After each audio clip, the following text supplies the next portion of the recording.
Where did I go? Hold up. We are having a glitch with our camera. Give me just a sec to get it fixed. It seems like we're having a lot of just random stuff happening lately. But hey, we'll figure it out. We'll get it worked out.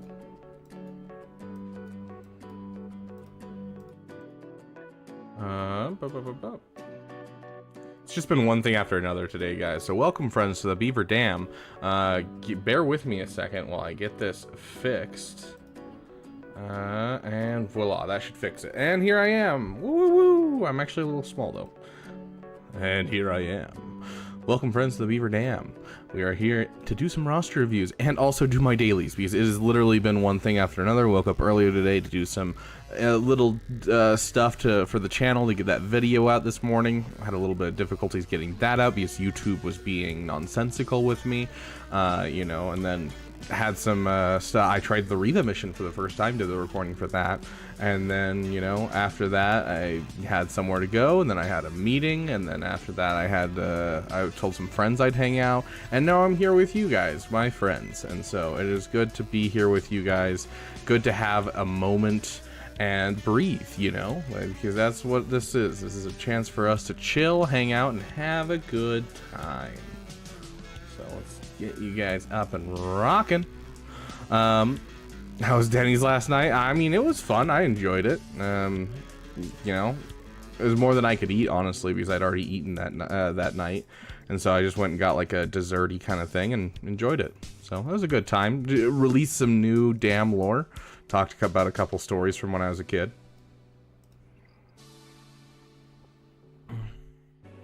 But welcome, Silent One, Caleb Wheeler, Dope Man. Good to see you guys. Droptimus Prime, welcome.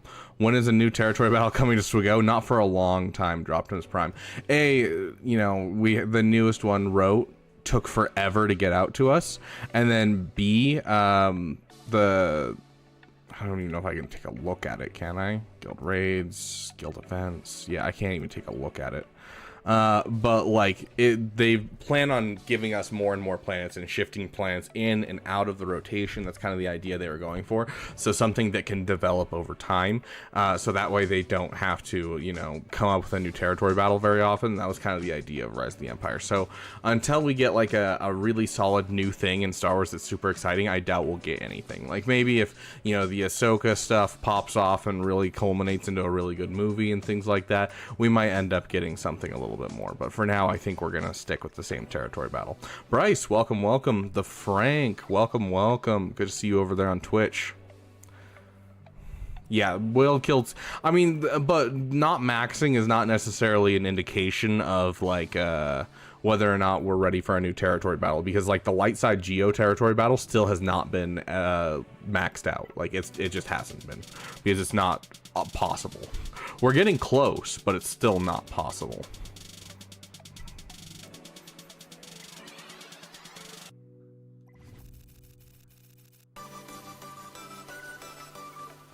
Okay, let's see. That's right, over here we're farming that. Hey, Pononubosaurus, welcome. We have some new stuff that I need to add for the channel. I just have not had time. Performance Anxiety, one of our wonderful viewers, has made a couple emotes for our channel, and so I'm going to be adding them, and I will show them off to you guys if I can pull them up. But one of them, like, I didn't even ask for this one, he made it, and I was like, oh my gosh, I love this. Unfortunately, the full version of it is only going to be available over on Twitch, but on YouTube we'll get a version of it as well.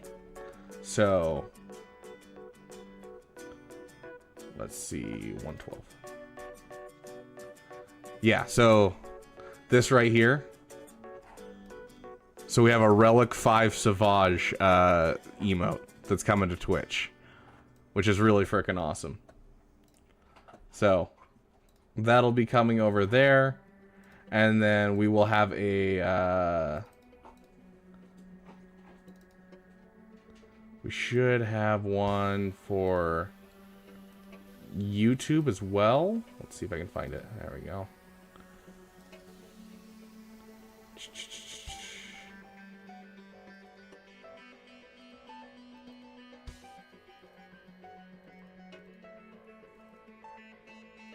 Yeah. And so we'll have a still one for YouTube. So, big shout out to Performance Anxiety for doing those. Those are freaking awesome. I'll be adding them tonight.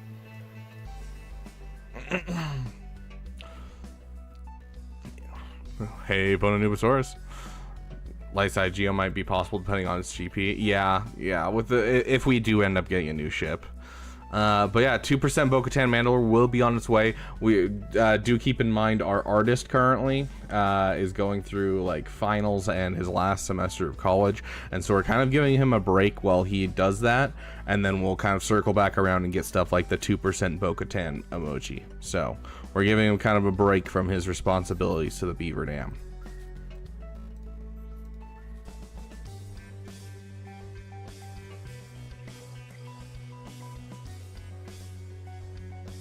That's true, Savage, but we need it saying Relic Finder Savage. I mean, yes. Well, I will add it even if we don't have it, but yes.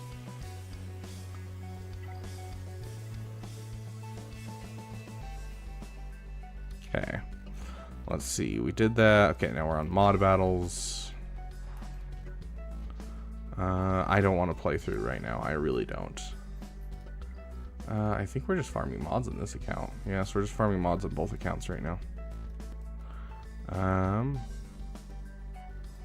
Let's just get some more health mods. On this account, I think, let's see, we did potency yesterday, and so now we're doing offense today. Hey, John Bryan, welcome.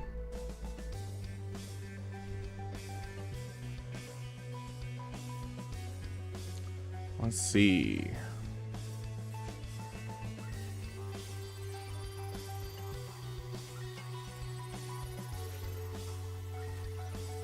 Okay.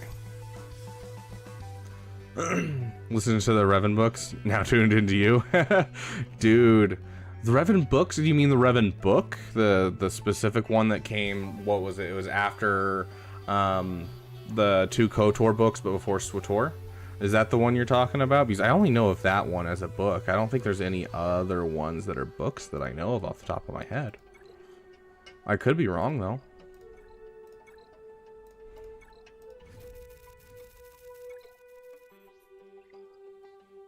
And I believe that one, if I recall correctly, is written by the guy who wrote the story to KOTOR 1. It's the same guy that wrote the Bane trilogy. He's also the one that was like in charge of like the Mass Effect trilogy and helping out with the story on that. Like he's a great writer. Yeah, just the one. Use the pause. There's 2 stories going on at once right now. Okay, yeah, that's fair.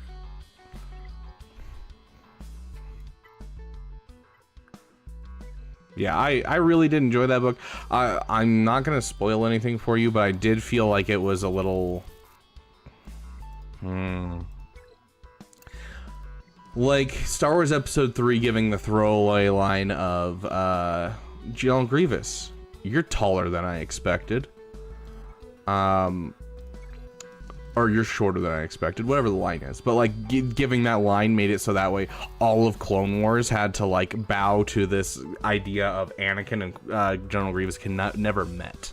Like they've never met once, and so like the one time they see each other, both of them are knocked out, and I'm like, this is so dumb that like they have to play this little song and dance to do this. And I feel like they ran into the same kind of thing when it came to the Revan book. Was like, you know, they're shoehorned in by the Star Wars: The Old Republic game, and so they have to like kind of balance what the actual person that wrote the book wants to tell about Revan and what needs to be told about Revan. So like, you know, I don't know. Still a good book. I still really enjoyed it. Yeah, there's a book. It's supposed to bridge the gap. It's good. Like, it's written by, you know, one of the original writers. So I 100% would go read it if you like Revan.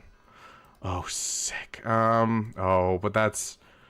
Oh, we'll just farm for it because that's our currency to get Malevolence, and we're getting fairly close to Malevolence on this account.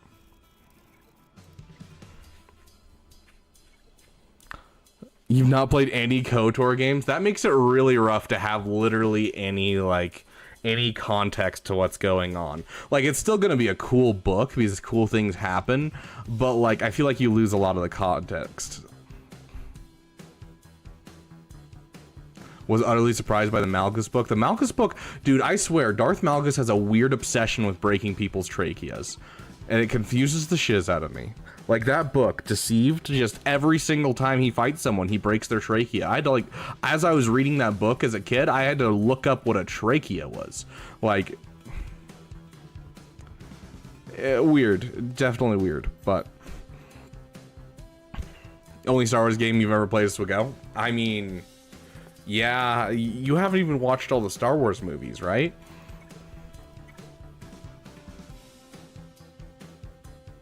Looking into it after Swiggo. Okay. Well, I mean, we're not farming that right now because I don't want to sit here and go through battles with you guys right now. So many video analysis on Coder you can go through not playing it. Trey is a fascinating study. Yeah. Hey, Voltage, welcome, welcome. Hey, we leveled up to 78. I've heard we're supposed to get more quests right here that make it easier to get up. So we'll go Battlefront, Battlefront 2, and some Old Republic 1 and 2. Okay. Very nice. Yeah, I played a lot of Star Wars games in my years of being alive. Use 3 Omega ability materials? Dang, that's a little hard. I hope I have 3 that I can spend right now. Like, if I don't, I'm gonna be really sad. Because,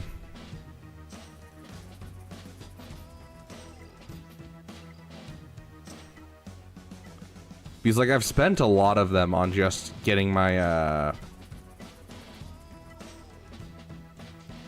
getting my Phoenix up to snuff.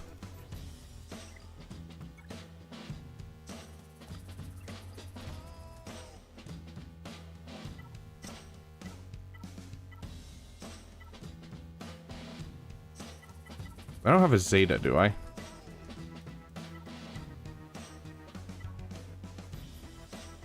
I do not have a Zeta.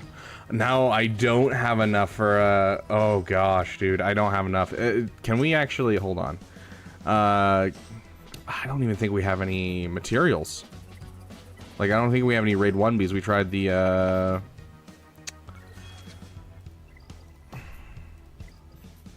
we tried the Naboo raid, so I don't even think we have the materials to, like, go get them. Oh, we did do a raid. We recently finished a raid. Oh, sick. Oh, that helps so much. Okay. That actually solves so many of my problems. Okay, sweet. Now we can spend one. Who was it that needed it? It was you. And you have to be at level 76 to get that. Van Sel, thank you for following over on Twitch, my friend. Welcome, welcome. You play the Jedi Fallen Order for about 25 minutes, and that was it. My son never lets me play the Xbox. That sounds like being a parent, yep. Oh, he has a metal jaw, so maybe he just wants to make them the same, who knows. My Phoenix Gear 12 from back in the day, I'm waiting for that Lightspeed bundle. They have one, don't they? Yeah. It's called the Shadows of the Empire Lightspeed bundle, so keep an eye out for it.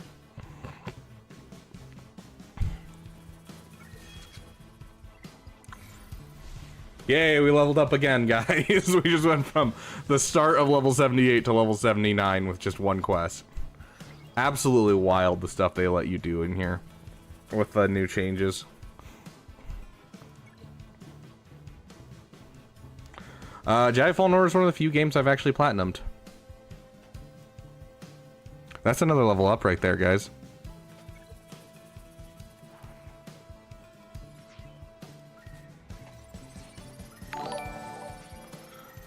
Kanubi, welcome over on Twitch. Thank you for following, my friend. Our roster reviews free. Yes, Jedi Knight Caleb, they are in fact free. You can pay to be top of the list if you get too far down the list and you're not sure if you can you're gonna be able to make it in time, because we only have a limited time. We don't stream until we hit the bottom of the list, because that would literally take me forever. But otherwise, yes, they are free. Go to the Discord. Make sure you join the Discord. Yep. Thank you for getting that link in the chat for me. Appreciate it. Okay, we have enough for Stormtrooper Han again. Boz37, man, thank you for following over on Twitch, my friend. We got a lot of people showing up on Twitch today. It's good to have each and every one of you. We'll be jumping into roster reviews as soon as I'm done with my dailies. I just need to do my dailies for these 2 accounts because I'm going to have to do them again in like 4 hours. It's just been such a busy weekend. Like, I was expecting to have like a relaxing weekend because I have a 3-day weekend, but I don't know. There's this weird phenomenon in my life, and it's been this way for the last like 4 years, that if I don't fill up my days off with things to do myself, everyone fills it up for me. I'll get a call and be like, yo, we're watching this show at this time, you're coming over. And I'm like, okay. And then someone else calls me and they're like, hey, we got this thing at this time. I'm like, sounds good. And then I've got like my 2 hours of free time and I sit down. I'm like, okay, time to do channel stuff. And so it's just, I don't have time for anything because I'm always going from one thing to another. I've got meetings, I got work, I got everything's happening. And so I just never have time for anything. And so running these accounts has been rough trying to keep up with it. So ADP, welcome. It's good to see you. Yeah, this is a brand new account. We started it like literally the week that the changes started, probably a little bit. I think it might have been a week after the changes happened. And so it's at level 79 and the quests are wild. Like, you look at the daily activities, right? I only need 1,500 XP to get from level 79 to 80. And the quest that we have right now is claim 1,200 Cantina energy and gives 25,000 XP. That'll bring us almost into from level 79 almost to 81. Like, that's wild. And so like there's a couple spots where it slows down. Like, we just finished a spot where it slowed down. Like 76 to 78, you don't really have any quests going on, but then as soon as we got to 78, all of a sudden quest, and just each quest gives you a full level up. And so it's wild, guys. The new player experience is wild. Just drop Relic 8 on Jamal after years of having him. Heck yeah, dope, man. It's honestly one of the best Relic 8, Relic 9s you could possibly do. Also, Bones, welcome. It's good to have you here, my friend. What is my job? Yeah, I mean, I'm quitting here in 2 weeks, so sure, I'll tell you. I work for Pepsi. Yeah, I work for Pepsi.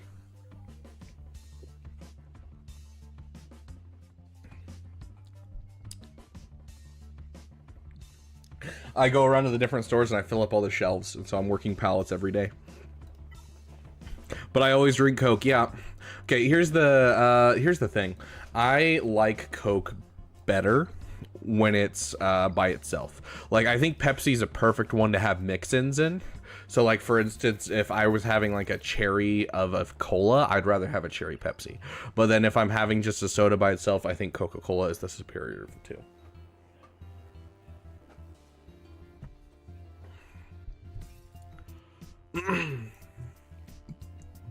Nothing's better than McDonald's Coke, dude. McDonald's Coke hits just right.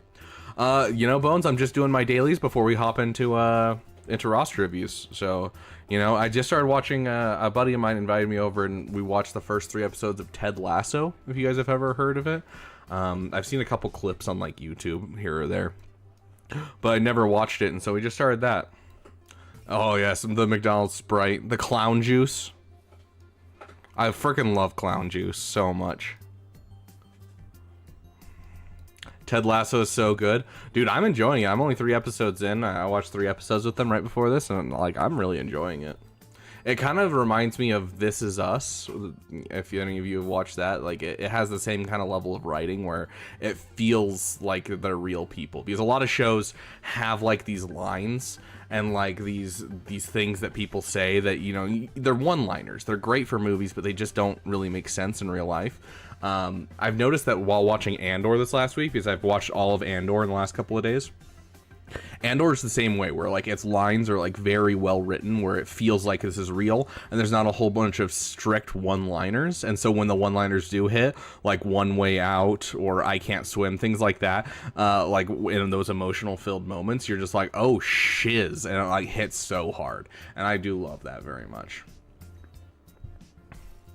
There's a show on Apple TV that I plan on watching, Bones. I actually think it's a movie. I don't know. I just had person after person suggest it to me. It's called CODA, which, for those of you who don't know, CODA stands for Child of a Deaf Adult.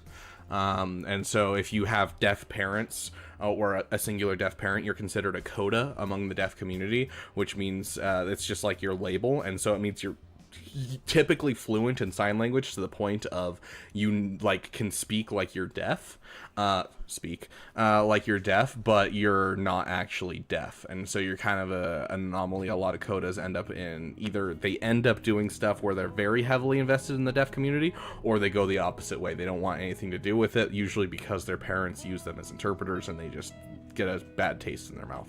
So I'm very curious about that because I do know sign language, and so it's definitely something I'm interested in.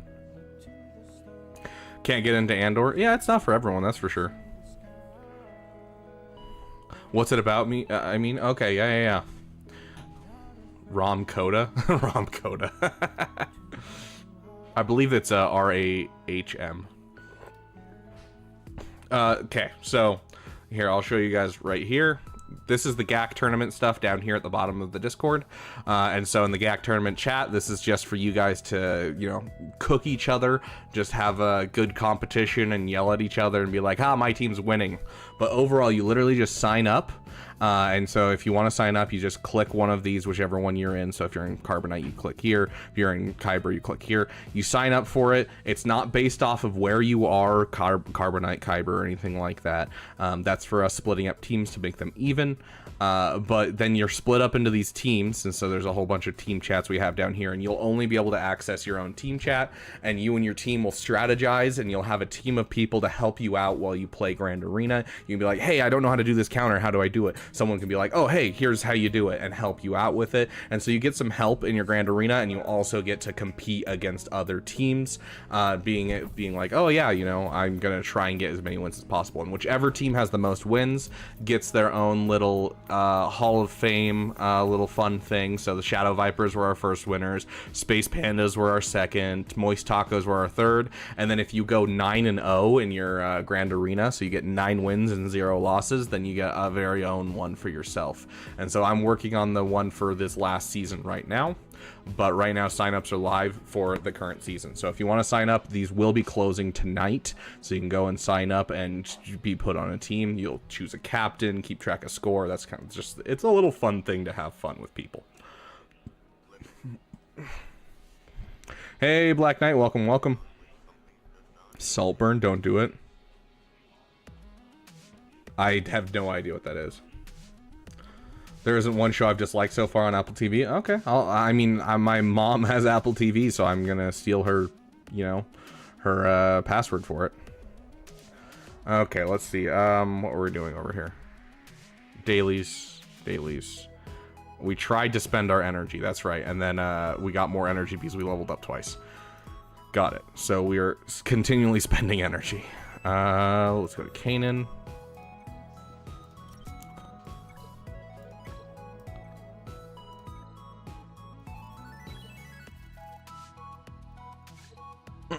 How's Rabbit Beaver? Rabbit Beaver, I think he's pretty good. I haven't talked to him very much, but he seems to be doing good, you know. A little out there at times, but I think he's doing okay. I'm sure this will give us the last of what we need for it. Perfect. Don't noodles. Got Chupio to gear 12? Heck yeah, dude. That's awesome. Is a mystery.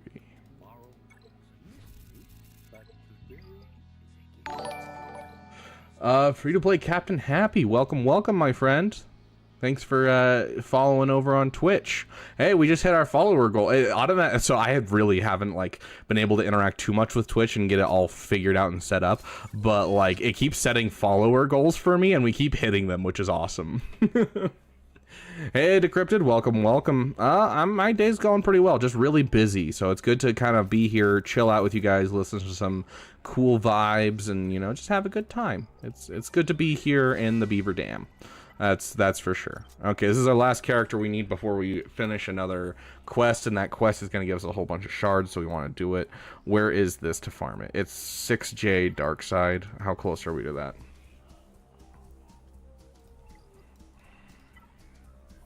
Hey, Ladarius, welcome, welcome. What's the first money I ever spent in this game? And now they just give it for free, basically. Yeah, ADP, that's wild. Okay, so we're almost there, so we might as well just finish it. You see Ahsoka Wreck predictions video of Arnold because I hope he's wrong. I saw the video pop up on my feed. Does that count? Okay, guys, I kid you not. All I've had time for today is watching an episode of Andor, and that is the only free time I've had away from friends or meetings or doing different stuff today. So like if it's something happened today, I didn't see it. That's basically guaranteed. Oh gosh. But yeah, I didn't see what his list is. If you shoot it in chat, I'll take a look at it.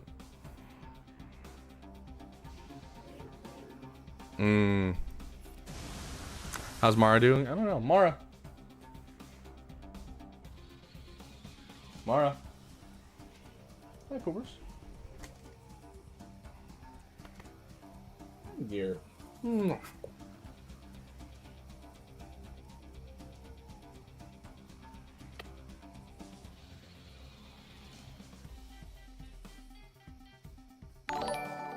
So Mara here. Oh, Scribe is rating us with a party of 20. Welcome those from the Scribe tribe. It's good to have you guys here. For those of you who don't know, this is our mascot. This is Mara. Her name's Mara Jade. Oh, you go Poopers, huh? Oh, you go Poopers. I love you. Good. Mara seems to be doing good. We just gave her a bath yesterday and she shed so much hair. Like, I kid you not. I feel like it was like pounds of hair. Like literal pounds of hair. Hey, Ryrock, welcome. Clone Wars Chewie, Cup, and Conquest Ezra? Oh gosh, I hope not. I'm guessing not. I'm honestly, I'm honestly thinking that that he's wrong. If CG has learned anything from the fact that they made the oh, and Scribe's coming over on YouTube as well. Oh, that's awesome. If we learned anything from the Leviathan and how impossible it is to whale for the Leviathan, like, I think we learned that you can't require conquest units. Because, like, this required 2 conquest units, and because of that, it was barely picked up when it first came out, and those who did pick it up were very upset, and so even then it decreased the amount that went for it after that, because it was a really poor launch. There was a ton of glitches, and so I just feel like a conquest character, they've learned from their mistakes, and I don't think they'll require a conquest character for that overall, because it's not going to help them at all. It's not going to help them make money, and they want to make money.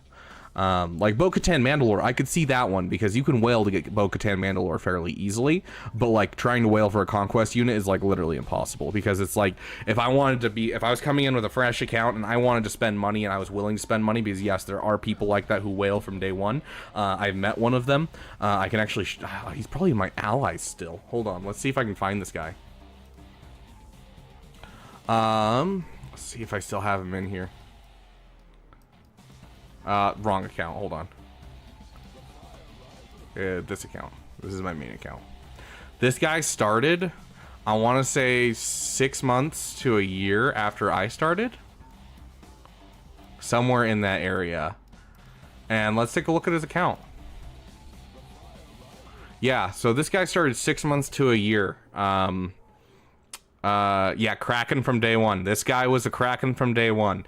Like, this guy was spending like $1,000 a week when I first met him. I don't know how much he spends now, but like, the dude got Supreme Leader Kylo Ren before me, and I was 9 months in.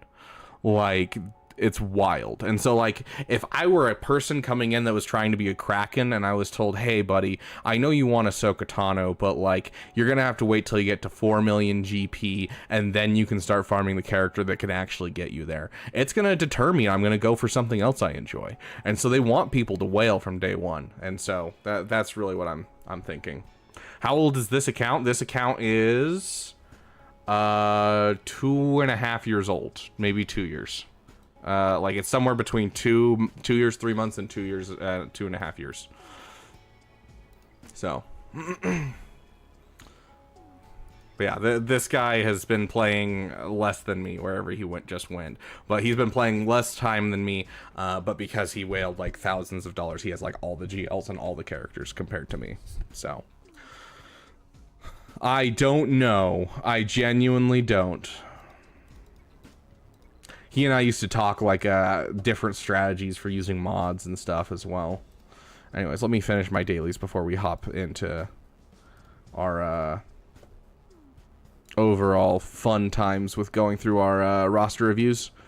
Oh yes, guys, if any of you have a star killer and you're friends with players that are low and you have the basic Zeta on, please go into your dark side battles, go into your cantina battles, go into your mod battles, and do a battle where star killer is the leader of your team, and it makes it so that way other people can use that character. This is the best character to use for new players. Because his basic gives him an AoE on basic. And so that means every time he takes a turn, he wipes the enemy team. So if you want to help out the new players, please do it. I put out a video about this. Just go do it, because this is so nice to be able to just go through and just call it a day. Because an AoE every single turn is amazing.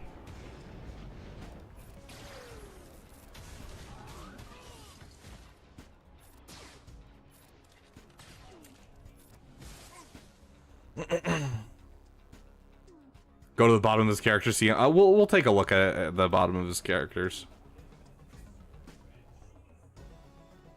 Officially said 4 dark side, and they're all officially announced. Interesting.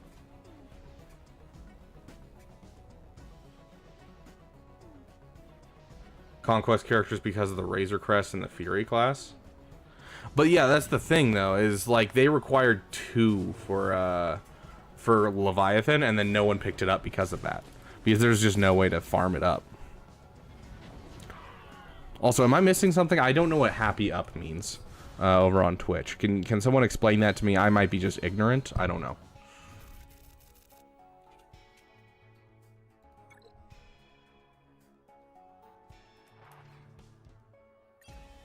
Check his Clone Wars Chewie. Yeah, like Razor Crest, like they require it for Executor, but it's the easiest conquest unit in the game to get. I honestly thought they were going to do the same thing they did with Razor Crest to all of the conquest units. Like I was waiting for them to announce the whole, like Ahsoka. Cat. I was just really assuming Cat was going to be the same thing where they give us multiple ways to get her. And then they just never did. And then they were silent on how to get Cat for so long. And then all of a sudden they're like, Proving Grounds, and it sucked, and everyone hated it. You ever watch Thisk stream? I'm not familiar with Thisk, no. To be fair, I don't watch a lot of streamers, though. There was a Relic Star Killer, you're right, but why use a Relic Star Killer when I can use a Gear 12 Star Killer and use the Relic Star Killer on the harder battle that's coming up next?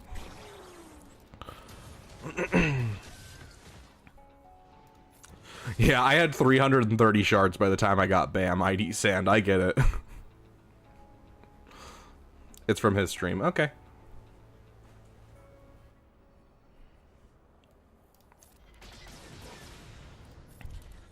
I really wish I had the time to watch more streamers, because like I didn't really watch a ton of streamers until like I started playing Galaxy Heroes, and I started watching some streamers, and then you know, I started streaming, and now I just don't have time to watch other streamers.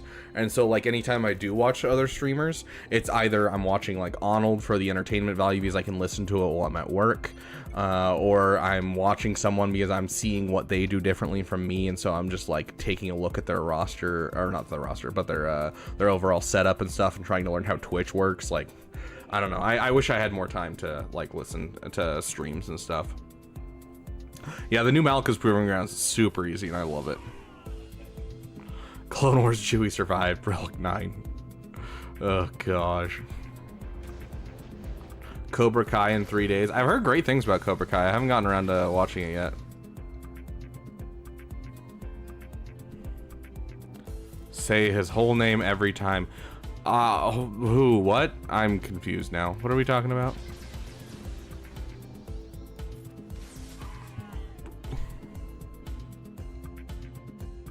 I was forced to Relic Nihilist for the Balkis Proving Grounds. Okay. You cannot say forced to do something like that. Just call you sound. Okay. Okay.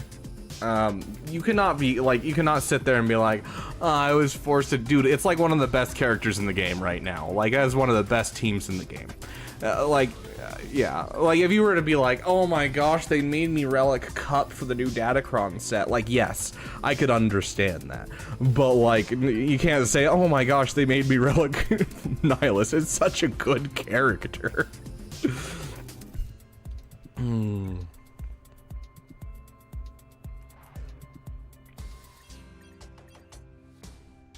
Okay, 2 more battles, and I am there. Hey, look! Another Star Killer. Thank you, House of Cards. A House of Cards. That's your account, right, ADP?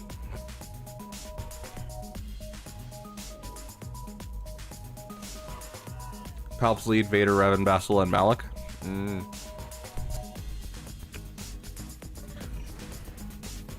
That's one of my brother's favorite characters in Star Wars. He loves Talon Caird, I think is how you pronounce it. Is it Card or Caird? I've always heard it Caird. Hey, Otter. Hey, I had a weekend off and I was like, you know what? I'm going to try and get as much time with you guys as I can to get you guys roster reviews. Because, you know, during the week I don't have a ton of time, so. Card? Okay. I'm guessing it was the audiobook that says Caird. After Denny's stream closed, my phone just died, and then I just went home. Like, that was it.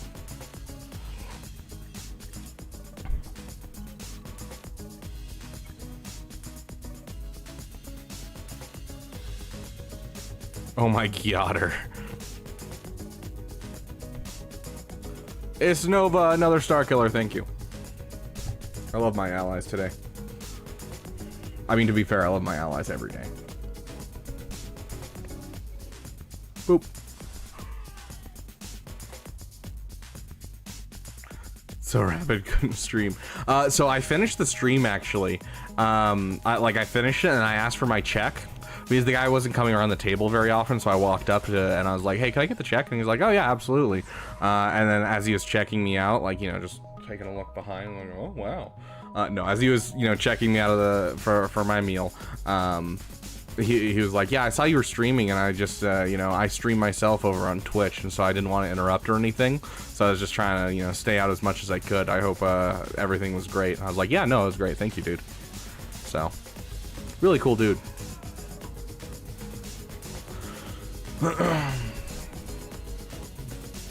The bomb sauce on the strawberry French toast, dude. The bomb sauce wiped me out. Wiped me out. Denny's collab win. Imagine if he's a Swiggo YouTuber. Yeah, right, Rock. We had so we've done like 2 of them now, where we sit in Denny's and we just talk about, you know, whatever. You guys ask me questions, that kind of thing. They're members only streams though, so that way they don't interrupt my algorithm, and they're just kind of fun little side things. And so we've done a couple fun little streams like that.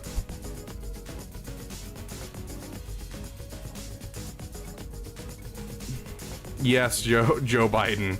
Joe Biden, it is roster review days.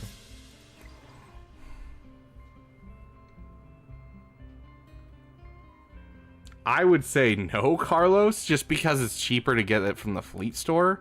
I would rather use your guild event currency on stuff that you actually need.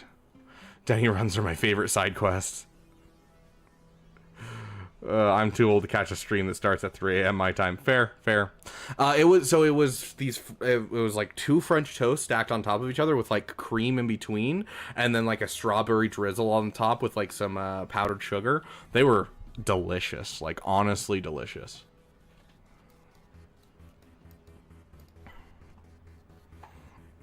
Yes, Nightmare, but we don't need to talk politics here. As we put in our Discord server as part of our rules. Where's our rules? The Beaver Dam is its own sovereign nation, and as such, other countries' politics are not of consequence. Please keep matters of external politics to other servers. And as our first act as a sovereign nation, we named our admins the Dam Dukes, and so we now have the Dam Overlord and the Dam Dukes. Have you heard of the right attack about Wookiees? Whoa. I said no politics, Yotter. I said no politics. How dare you?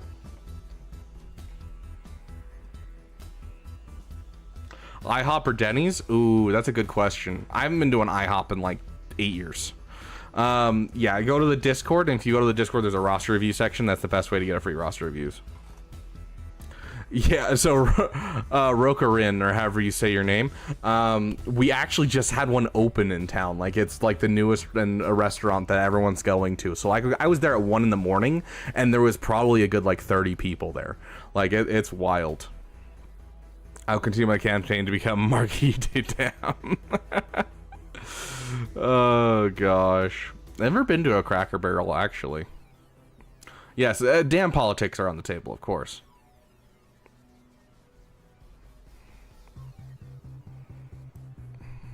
Damn Duke in the bathroom. Oh gosh. Exactly, RLJ. I don't talk about the Acolyte.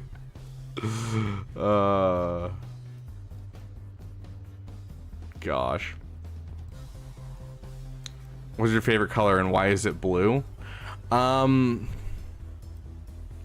It switches between blue and like a dark shade of purple. It just kind of depends on my mood, but I do like blue. You're not wrong. Hey, E-Dude, welcome. Royal family, but all of them are beavers? Oh, absolutely. Yeah, that's how it works, Randall. What was your favorite Book of Boba Fett episode? I think it's the second episode where it's fully about the Tusken Raiders, because it's the only episode that I don't have to deal with the fact that Boba's taking off his helmet and not acting like himself, because he doesn't have his armor, so he's forced to act that way. And so I can trick myself into thinking it's a good show. So that was my favorite episode of Book of Boba Fett.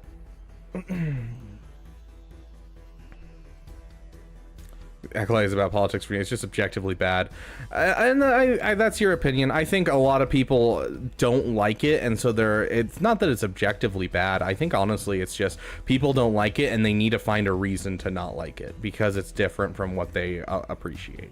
Because like, I'm not defending and saying it's the best Star Wars show by any means, but I definitely don't think it's like dog water. It's not dookie.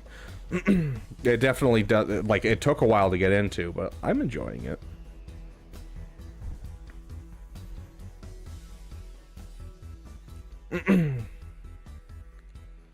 Ghost Modern Warfare 2 is better Mandalorian than Boba Fett. Tusken train heist was goated. Fair. Sir Beaver of the High Dam could be one of the royal family members. But the metal detectors are dumb. Yeah, I mean, fair.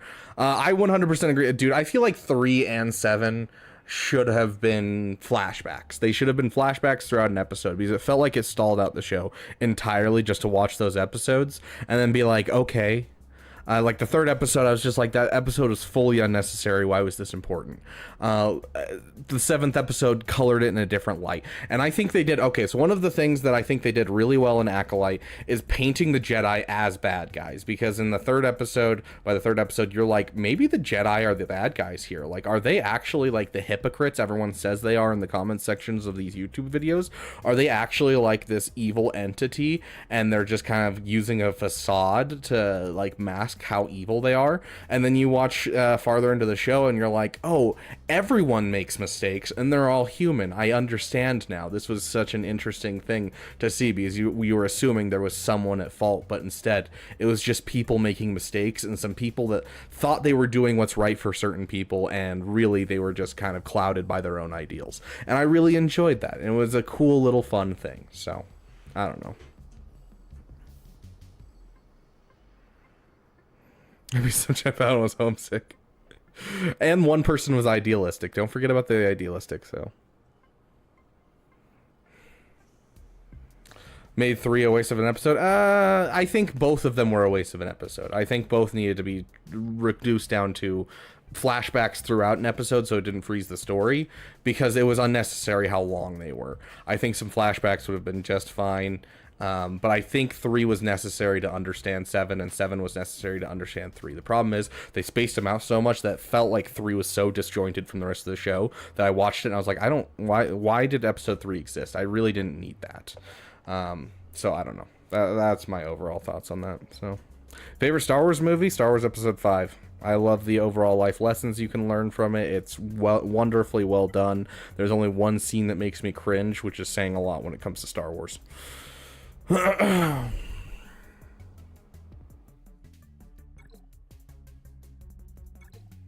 not going to bother trying this on stream. I just want to get through my dailies and get done.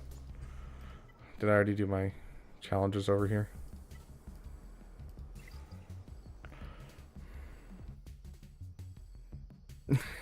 They're sentient.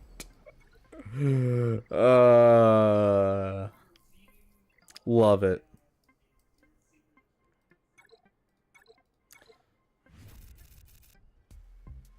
It's the incest kiss. No, I'm fine with that.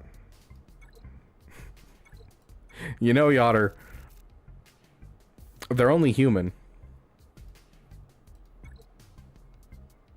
Yeah, Rook. I don't know how to say your name. I'm gonna say Mazel. Mazel? We're gonna say Mazel and call it good because I don't want to try and pronounce your name. I'm sorry, dude.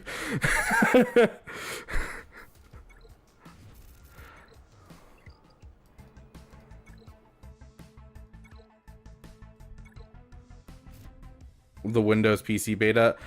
So the problem with making multiple accounts on the Windows beta is you have to have each of your accounts have access to the beta first of all, because it's connected to your actual EA account. And so once the actual EA client comes out for everyone, then you'll be able to do multiple accounts. And so you'll, instead of opening up just like right here, I've got the shortcut to go to Swigo, and so I can open it up. Instead, you're going to go into your EA Origins and just make sure you don't have remember sign in on, and then you'll just sign in with whichever account you want each time you sign in, and then open up Galaxy Heroes. And then you can just do that to switch between accounts each time. So that's how you'll have to do it.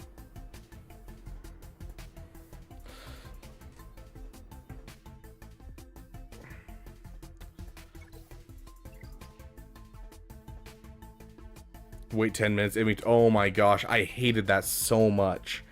Dude, that's what stopped me from playing this game, was how long I had to wait between attempts and things, like an arena and in the challenges. That's why I stopped playing the first time I played this game, because I played this game for like 3 weeks way back when, and then I couldn't do it anymore because I was just like, this is taking so much time.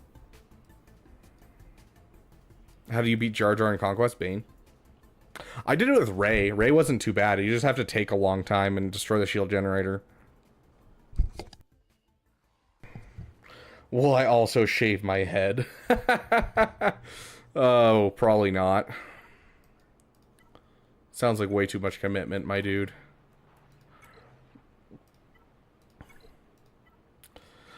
Yeah. Like, I don't mind having short hair, but I don't think I look good bald. I'm gonna be honest. I just don't think I look good bald.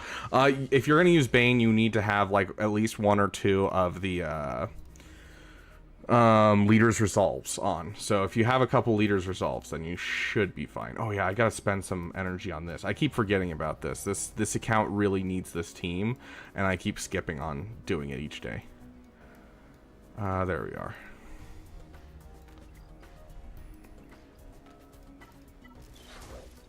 For just under a year. Yeah, that's fair. They've done a lot for the free-to-play grind, I gotta be honest. I'm very happy with where the game's at this point.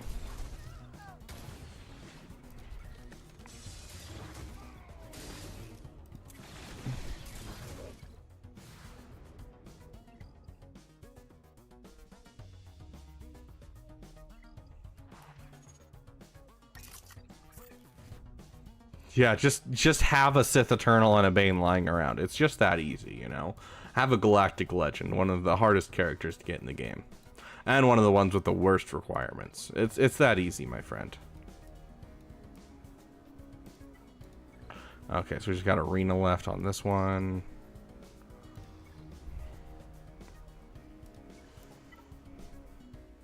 This is taking longer than I was expecting, but that's mostly because we've been talking.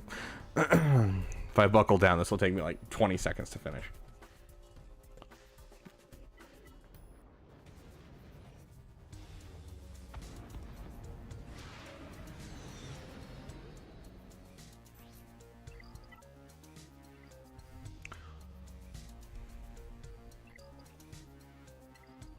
You guys want to see something interesting that I found the other day while I was streaming?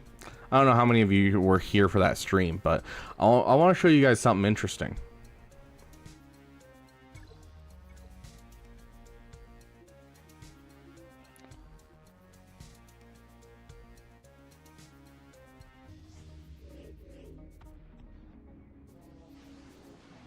Oh, that YouTube short. Okay, I remember seeing that like a couple weeks ago. Okay.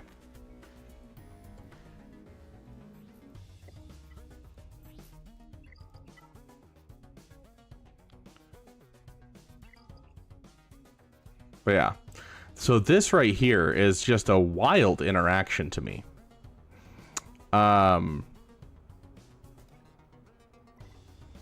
This right here with this datacron. So whenever an attacker critically hits, they attack again, limit once per turn, otherwise they gain 10% defense penetration. Whenever an attacker attacks out of turn, they deal bonus true damage, which can't be evaded. Do you know how much true damage this team does now?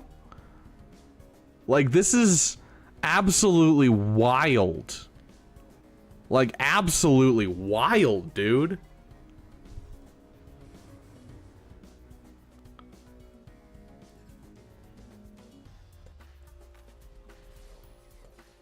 Like, that is with Padme on the team.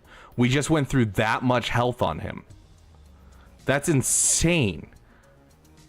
With Padme on the team with one stack, that's wild, dude.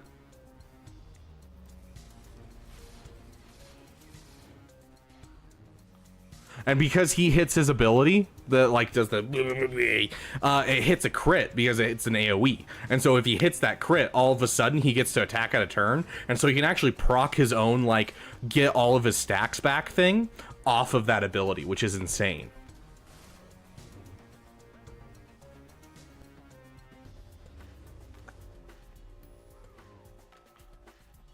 So I've been just throwing this at random teams. You can kill a Leia first turn.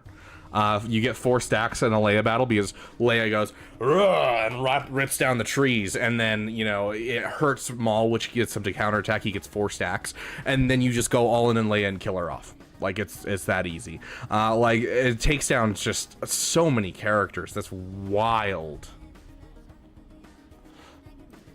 How does Saxon and his little buddy assist back and forth? It's kind of interesting.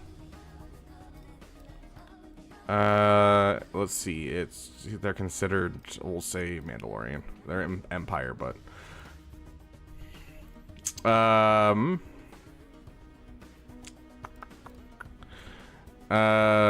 if all allies were dark side Mandalorians or Empire at the start of the battle, whenever a dark side Mandalorian ally attacks that turn, they deal additional true damage and recover 10% protection. So that's where the first initial true damage comes from, which is super, super nice. Whenever Imperial Super Commando or Gar Saxon attack a turn, the other attacks as well limit once per turn.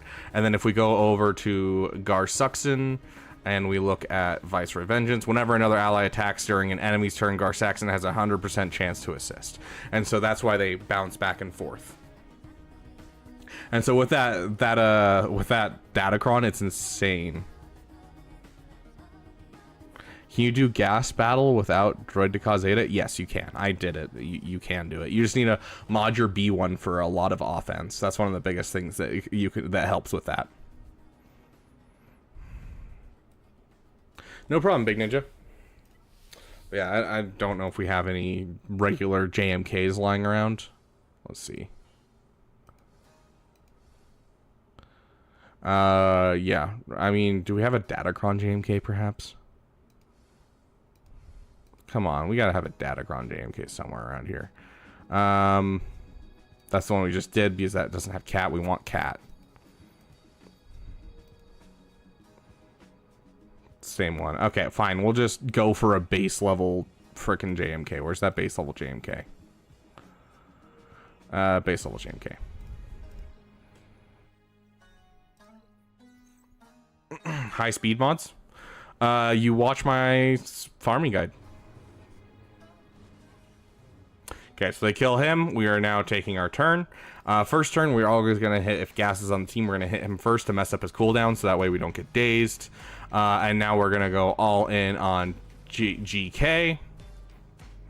And just that extra frickin', oh my gosh, that extra stuff, that extra secret sauce just gets you through these guys so incredibly fast. Just, yeah, go after him just for fun.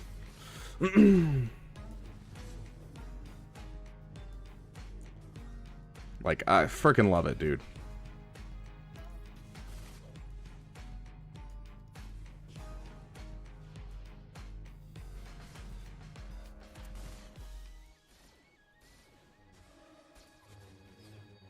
Yeah. So in conclusion, I love this team. I really do.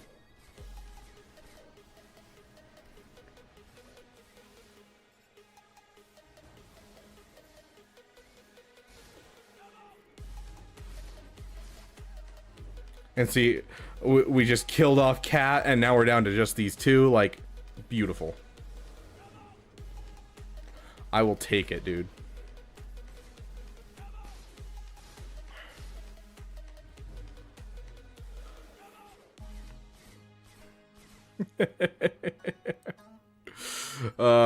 Here, let's try it. We only got 2 stacks. Let's see if we can get through them with all this extra tier damage.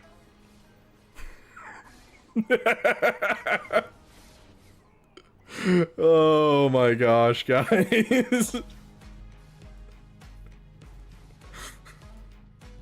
I love this so much. I love this. This datacron's gonna be so much fun, guys. This datacron's gonna be so much fun. Anyways. Could you do the other gas battle with only Padme's Zetas?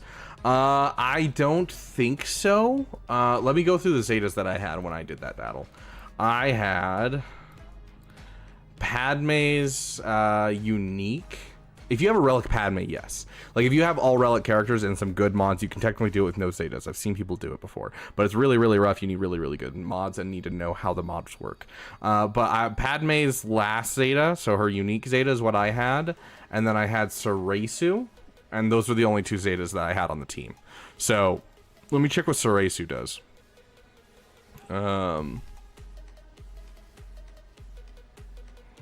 Yeah, I would say Soresu is pretty necessary to keep your team alive. So, I don't know. That's probably the 2 that I'd go for. As bare minimum, those 2. But...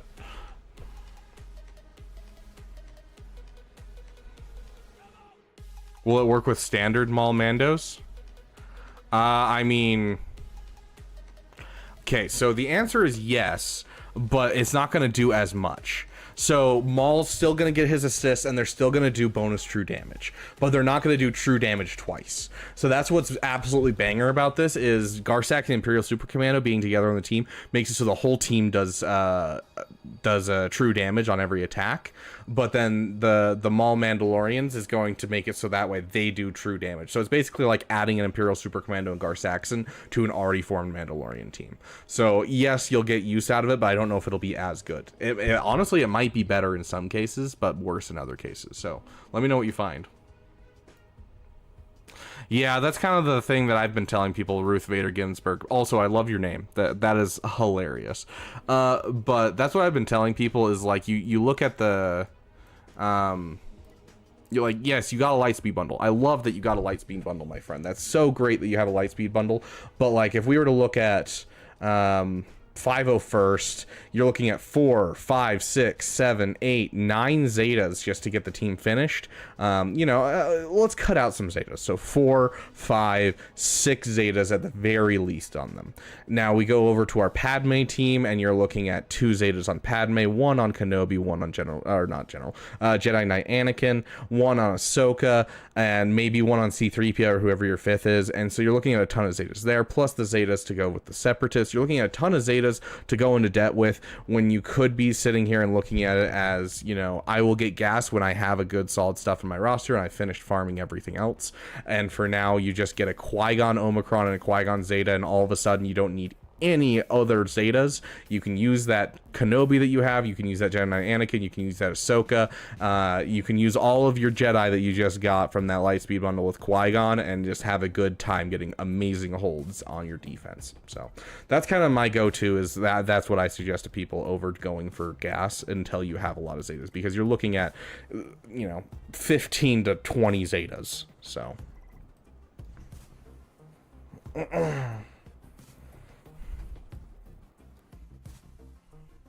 can it beat Leia? I've been struggling with, the problem I have with Leia is I struggle with the finish. The start is super simple, but the finish is super hard. So let's see if we can find a Leia team for an example.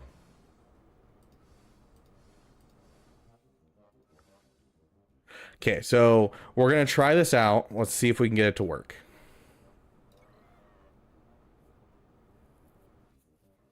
Bryce over here deleting messages. What do they say? My game volume not working? Game volume's not working. That's weird. Okay, so we'll pass the turn meter over. What we're going to do is we're going to hit Jin. Oh, we don't have 5 stacks. Yeah, so that's the problem, is we're not going to have 5 stacks. And so we're going to get through Leia. So this is the problem I run into, is like when you have Jin, you have the revive, and that's the problem. Because like I can get through Leia. I can get through Leia with like 0 problems. But then you have the problem of Jin still up, she's gonna hit her AoE, and all of a sudden we have a Leia back. And so that's the problem, is like I'm gonna have to try and find a different way to do this, because you can kill Leia off really easily. If there's a Krex, you kill Leia off, but then Krex keeps you perpetually dazed, and so you end up losing anyways. And so it's just a rough team to go against in general. So if you were to kill off a couple people, I'm sure you'd be able to do something, but yeah, exactly the problem. So like I have to try to take out Adrad, then I have to take out Jin, then I have to come back to Leia, and by then my team might be destroyed. So I don't think this is a viable strategy for this team overall, with like the permanent dazes and everything. It just, I've been trying and I just don't see a way of doing it. So it increases the counters and makes it so you can overtake those things that like are, you know, the bulk crons, and so you can have some fun with them all team. But I don't think it's good enough to make it really like a permanent spot in the meta until this last cron set goes away. When the last cron set goes away, the bulk crons go away, this thing's gonna go burr and it's gonna destroy everything. I'm calling it right now.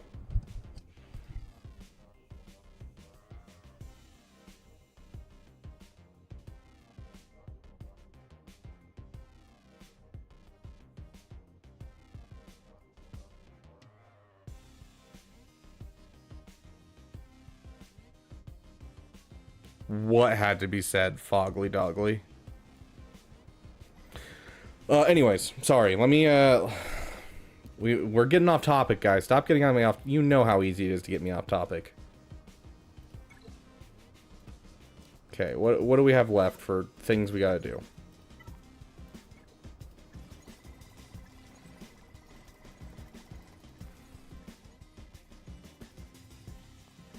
Hey, Zakia, welcome, welcome. Okay, this account is done. I'll come back to you in 4 hours.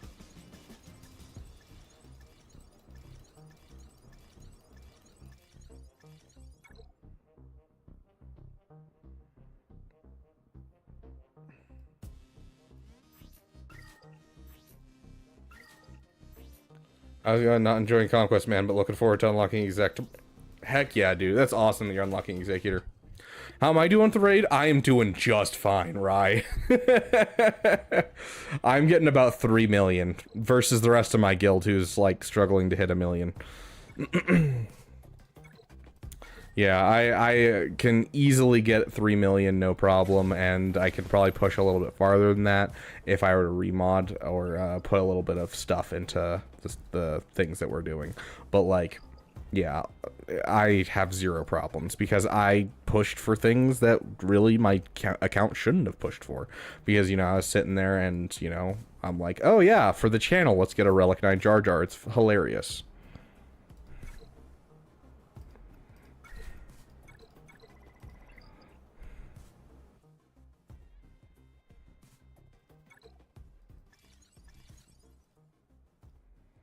Yeah, like you look at my account and it's like, oh yeah, Gungans, right?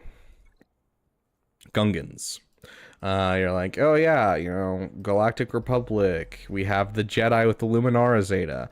You look at our Separatists, and you know, we may not have Newt or Stap going, but we do have the whole B2 team going really well. And the only thing I'm really gonna do to increase my raid results is I'm gonna go through and I'm gonna Relic 5 Darth Maul just so I can get more out of this team. And I mean, I'm fine with that because it's a requirement for Leviathan, so why not? So I'm doing great with the raid. My guild, not so much. Me, I'm doing great. Last Omis on Gungans when? There's no Omis that I want on Gungans. Like, maybe Boss Nass. One of these days I might put Boss Nass on him. But, like, why would I ever want a Territory Battles Omicron? Like, it pains me that I have the Phalanx Omicron, okay? It already pains me. But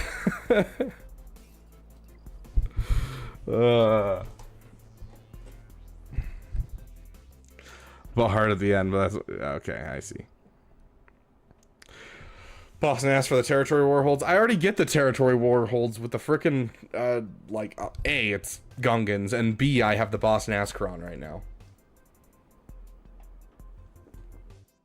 How much is Tarple Zeta? Or Tarple's Omi? It's a Territory Battle, so it's the same. It's 20 bucks. Or 20 bucks. 20 Omicrons. Sorry. 20 Omicrons.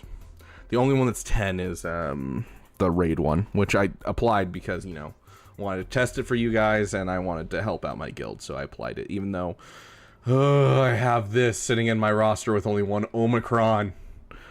I want to apply so bad. Oh, how much for you to put it on? The same thing as it's the same thing, my dude. Let's see, where are my Gungans? Same thing that I did for the Phalanx. $69 to apply an Omicron that I don't want. The Phalanx costs $69. This one's gonna cost the same because that is so much, dude. That is, I have so many characters that need Omicrons. I wish 20 Omis were 20 bucks. Yeah, absolutely. There's like not even a good way to get Omicrons is the problem. And so like, I will not waste any Omi on this raid. I mean, fair, but like, I'm looking at it this way. So like, looking at that raid Omi, like I wasn't going to apply it and I really didn't want to apply it, but people were curious if you actually could full auto even at like the Relic 5 baseline. Yes, you can. And on top of that, it would help my guild, and I knew my guild wasn't going to be doing very good in the raid. And so I was like, if it makes my life easier, it makes my guild's lives easier, and it gives something to the community, fine, I'll put on the raid Omicron. So normally I would never do a raid Omicron, but I was willing to on this one for very specific reasons. Yeah, even to whale, there's not a great way. Yep. But yeah, if someone donates $69, I'll put it on. It'll be my next Omicron. I'll get it in 3 to 5 business years. Speaking of, I need to make sure I get, you know, another 6 from this. Or the feats again. I just have to get offense up 20 times. That shouldn't be too hard.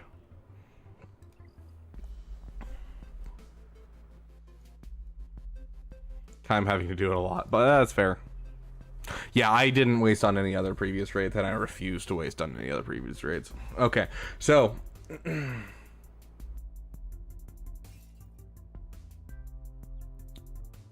we are done. So the way that roster reviews work, for those of you who haven't been here before, I need to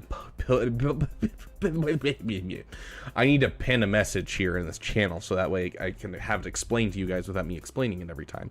But we start with a fresh list every single day. The list doesn't start until I type in at roster reviews, and I get all of those fancy people who have the beautiful thing. If you don't have this tag, you can always go up to channels and roles, scroll down to the bottom and click right here, and it'll ping you every single time I go to do roster reviews, so that way you don't miss out on a roster review. But I type in roster reviews and I type in live now, And then the moment this message hits the chat, anything after that message is going to be done. So these people up here that put in theirs already, you're going to have to re-put in yours. So just copy it and get ready to paste it. So going to give you guys about 20 seconds to do that for those of you who don't know how it works. And then we will go right in. So I'm going to give you 20 seconds and then I'll hit enter.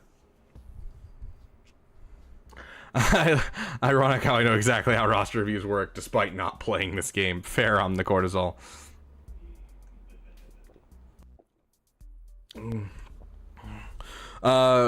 So here. If you haven't gotten the Discord already, here's the Discord link for you. And then I'll put it over in this chat too. And then if you just go down, it's about halfway down in the list of channels. There's a roster review section. It's called RR and giveaways, and you go to the roster review section. So we haven't hit enter yet, guys. Stop trying to jump the gun. Give it a sec. I'm explaining to someone how it works.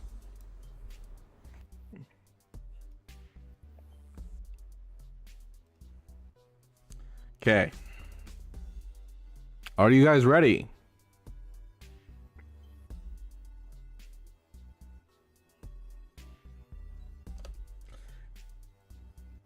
It's live. Goodness freaking gracious.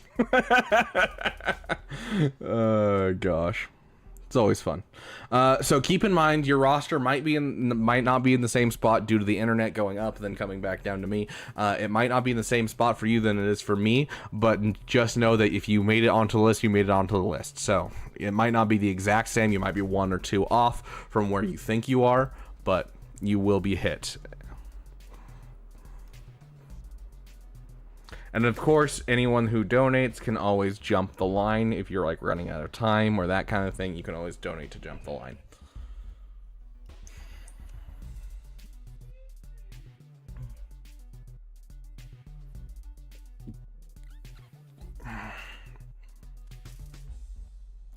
Please hit me. Okay, Matt. Okay, we got Thunder coming up first. Just unlocked. Jedi Knight Luke Skywalker. Let's try and get through as many of these as we can. We'll throw on our 5-minute timers. Okay. Sorry. My mommy texted me, and so I had to check what it was. Okay. I get this YouTube comment, like, I kid you not, at least once every 2 weeks.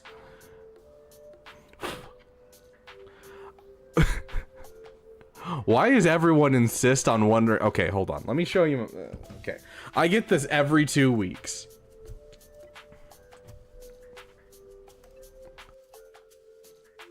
I have a tab called In Need of Erection, and it's characters that I need to finish in my roster. And I like literally, I kid you not, constantly I get people in my YouTube comments being like, in need of what? And I'm like, dude, it's just how I keep track of my roster, you know? Like, it's just how it works.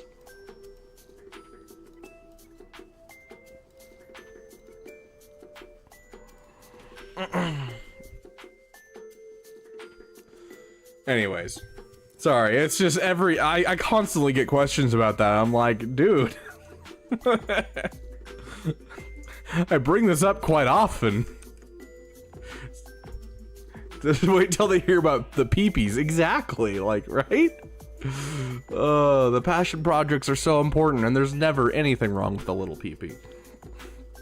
Okay, so just unlocked Jedi Knight Luke Skywalker wanting to go after JML or Leia. Okay. We're getting ships on the side. I'll probably buy any Lightspeed bundles that come out. Not sure what's best for me. I have a Gear 12 Savage. Oh, gosh. Oh, hold on. We forgot to hit that. So now we have our goal out and ready. Honestly, because of this, because we're sitting here with this, let me do this right now.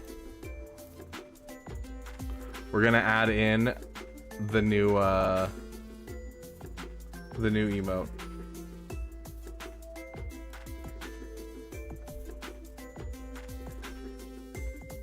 See if it'll work.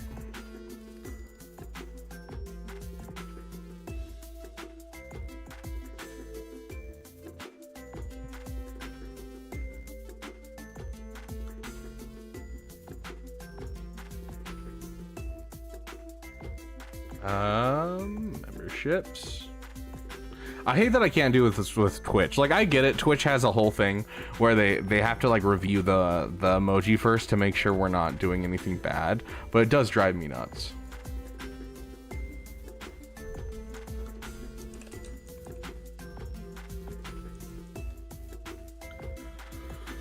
There you guys go. You guys should have a new emoji now. Go ahead and spam it in chat.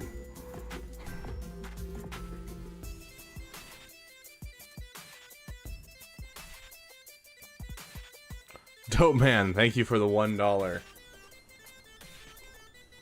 So for those of you who don't know, $1 means that we run and grab Mara. Yes, that's you.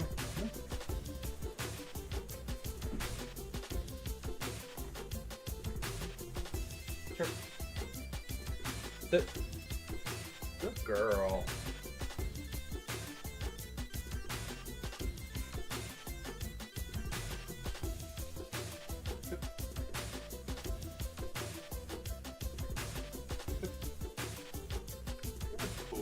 And we give Mara a treat.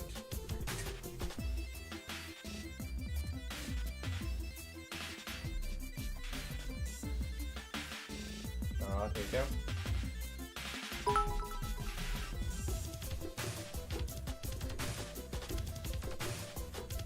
Show the order of roster reviews on your end because it's late for me again. Yeah, we can take a look. Yeah, I literally got home after doing everything. As he's old as Shaka's dog first. No, Mara is 2 years old. So she's still just a poopers.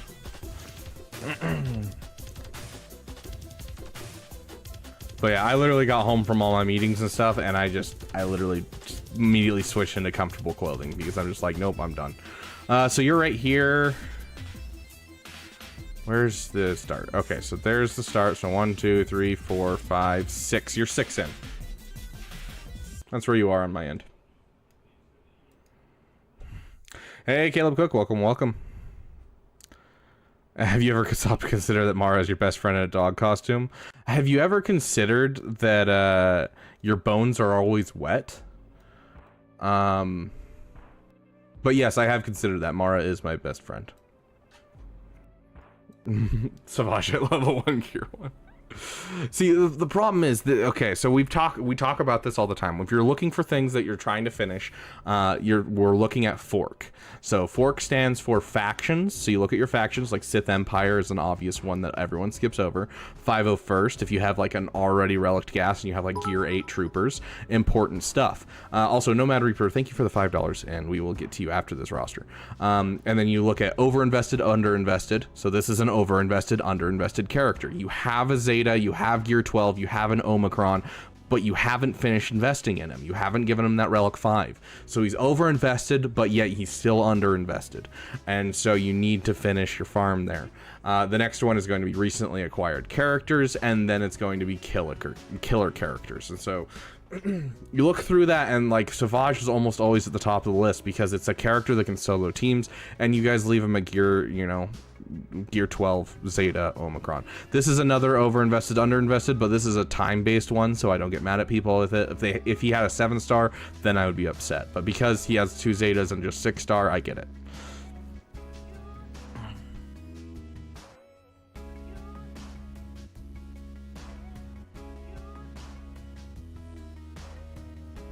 Sand. Yes. Do I need to turn on slow mode?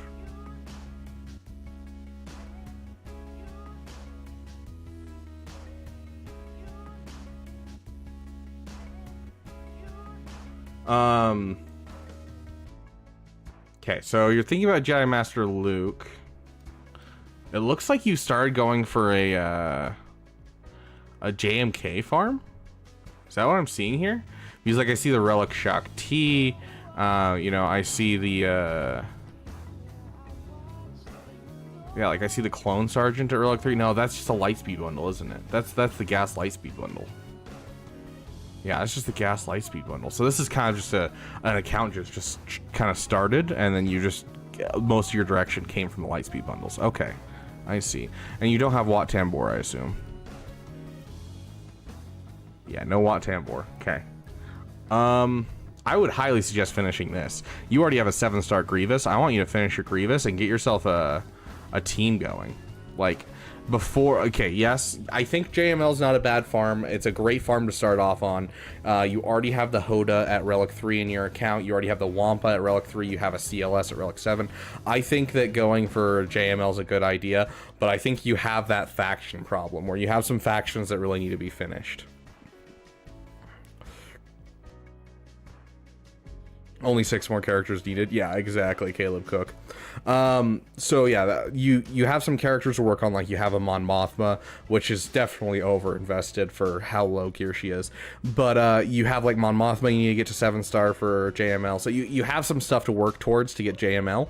And in the meantime, instead of like focusing down hard on that Jedi Knight Luke, I'd rather see you finish some of these factions. I'd rather see you get a General Grievous and finish your droids with your Separatists. You know, I'd rather see you get your Malak done and get through your Darth Revan team. Make sure you have your full 501st ready to go with your gas team. Looks like that you're good on that front at least, and you have the most important Zetas on the 501st. But kind of finish some of these factions and then head into JML. Because you've got a wide roster, you might as well finish it. So get Savage Relict. At the very least, Savage and GG, I think, are the 2 big ones that I'm like, you kind of got to do. It makes sense. I know, welcome, welcome. Sean, coming in with the €2. Thank you, my friend. Jedi Knight Revan team is solid for territory war defense also. Jedi Knight Revan can be Imperial Troopered. Figured out how to donate now. There you go. That's the problem with Jedi Knight Revan, is he can be Imperial Troopered. Both Revans can be Imperial Troopered fairly easy. Yeah, you have a Traya that's overinvested and underinvested. Thank you, Wavy Tone. Like, you have a Sith Triumvirate. So I would say finish some of your factions, but yes, I think your overall project should be JML. And then from JML, yeah, you're gonna need to work on your ships, dude. You're actually quite close to an Executor. Like, you have all the ships you need except for Razor Crest. So I would probably go JML into Executor as your kind of new 2 big projects right now. So finish some of these teams, build outwards a bit, and then just start building upwards and try and get yourself some JML and an Executor in here.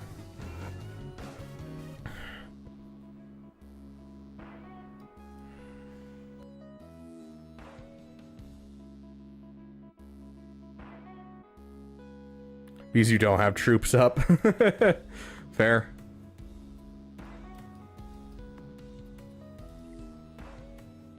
Okay. Ugh.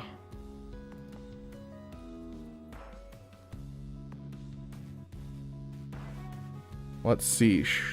We have Nomad Reap. Nomad Reap, is your thing in Discord? Nomad Reap.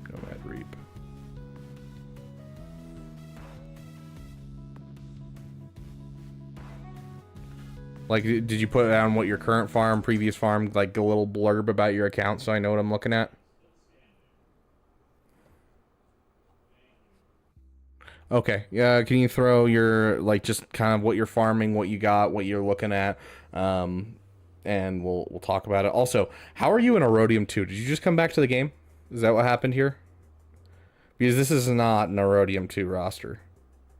Like, this is a Kyber 2 leaning into Kyber 1 roster.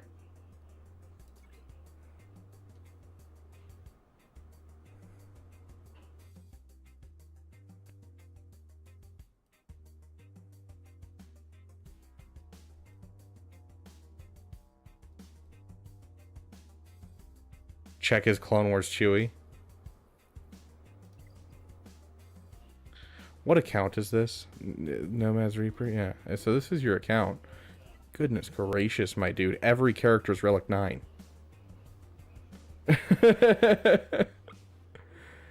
Yeah, this is the top rosters. Okay, so here we go. Let's go through his roster and, yeah, tell him what he needs to do differently. Okay, so first things first, my dude.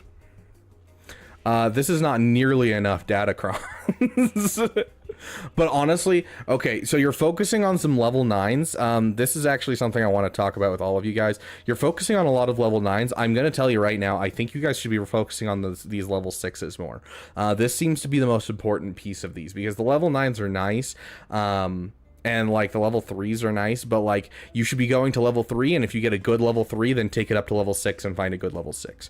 But if you don't get a good level 3, don't keep it, because trying to re-roll level 3 is basically impossible at this point, because there's not like a specific faction mechanic like at all. Because you could have Sabine right here, and Sabine's a light side character, but you can have a dark side mechanic right here. And so there's not a really good way to make sure that this is rolled correctly. And so I highly suggest getting level 3s, and then if you like the level 3, then push it to 6, and then if you like the level 6, move on to another mod, and then you can circle back around and get the level 9s later on, because most of these level 9s they're good, but there's some really good ones. But like the level 6s are really what's going to make all the difference, especially because they're so plug and play. You can take it and put it here, you can take it and put it there. Like the same cron that works great for the Maul DeLorean's team is going to be the same cron that works really great for a Wampa solo, and so like they're really good for that.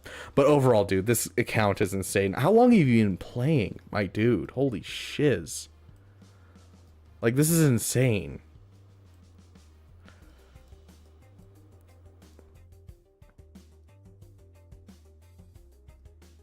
Bro has all this, is not a member.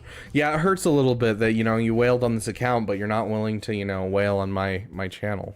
Hurts a little bit, but hey, you know, you do what you want. Yeah, this is wild.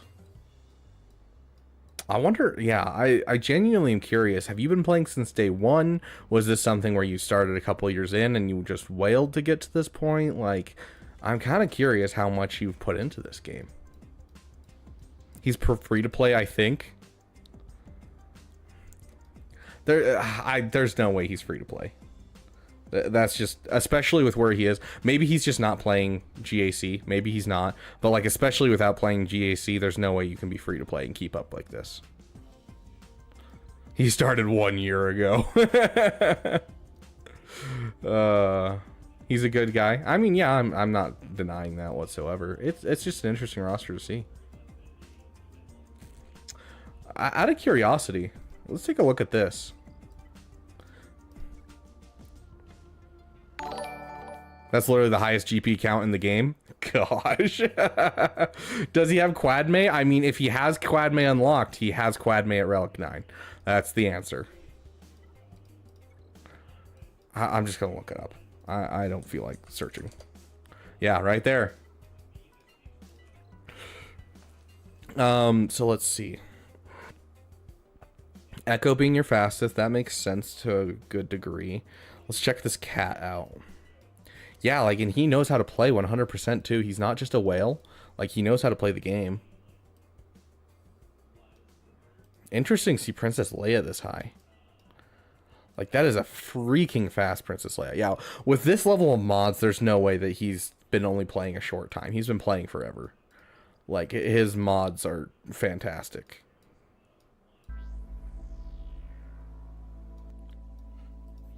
Beautiful. Relic 9 Night Trooper, even the newest characters. Yeah, there it is, guys. Nomad's Reaper. Highest GP in the game. It's insane. Goodness gracious.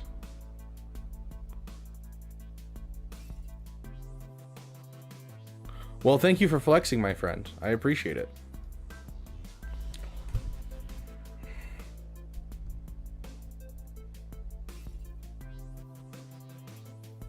He's everything but Luthen. I mean, Luthen, you can't really say, you know, he's a supporter of Tassinix. Relic 9 Luthen after unlock day one. I mean, with this many characters, Relic 9, he at this point he doesn't need to spend money probably. Like, he's probably at that point where like he has enough materials that like as long as he farms up the character, he probably can get them for free except for new character unlocks. So like he probably spends money when a new character comes out, but then everything else, he has all of the materials free. Think of all those materials that's going to there. Like think of all these assault battles where you're like, oh, a little chirotech there, a little chirotech there. He has all of it just sitting there. And so I'm sure he doesn't have to like farm up gear like at all. Makes me want to just quit. Oh gosh. Oh yeah, hold on, I got that actually.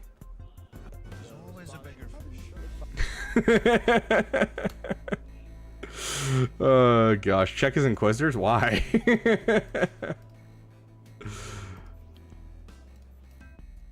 361. I mean, they're not blazing fast, but they're fast. Every single Omicron. We already looked at his lowest GP because you just literally go to all, then you click this, and it's Resistance Trooper. Yeah, he's this is everyone that he has in his roster is Relic 9. This is it.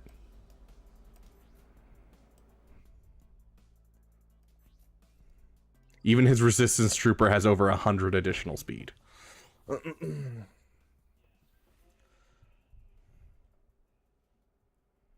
Oh my gosh, Yotter.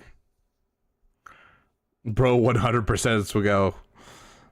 Difference between Nomad and me is bigger than me, and a free-to-play account, you would make it right now. Wait, what? The difference between Nomads and me is bigger than me and a... Oh, the separation between you and Nomad's account is wider than you and a free-to-play account that I make today.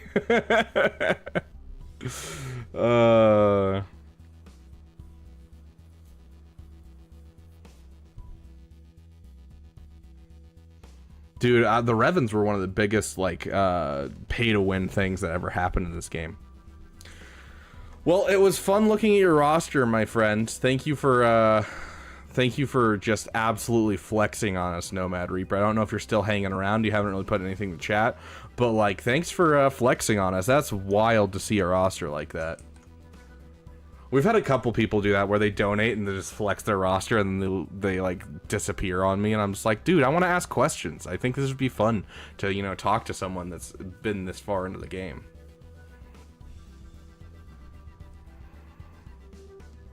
But then again, usually when it's a person that spent that much money, they probably don't want to talk about how much money they've actually spent in the game. Like, you know, me telling you guys how much I spent in the game, I've probably spent... Oh, hold on.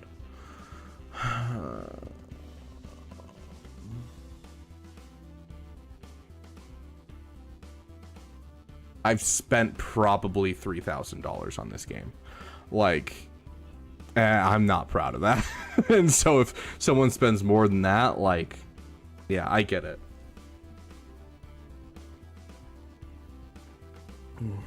Yeah, he doesn't need to play GAC. Like, he can play GAC if he wants to, but he doesn't need to play GAC.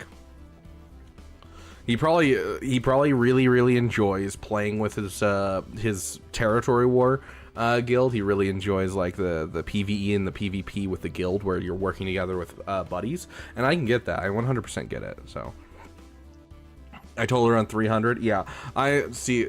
I spent about 40 a month for the most of the time that I played this game. I spent 600 on Jar Jar, and then, you know, I spent like 100 when I got Executor. So it's probably less than 3,000 overall, but like, I was liberal with the amount.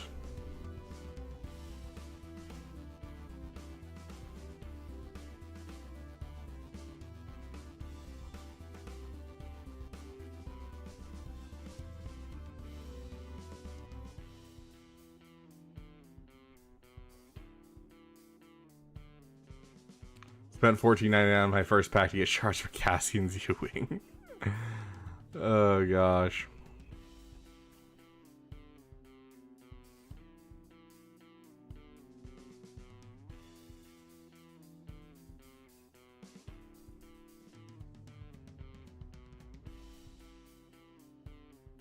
Is it Medusa if anyone appreciates movies? I mean, I appreciate movies. I don't know what movie you're referring to, though.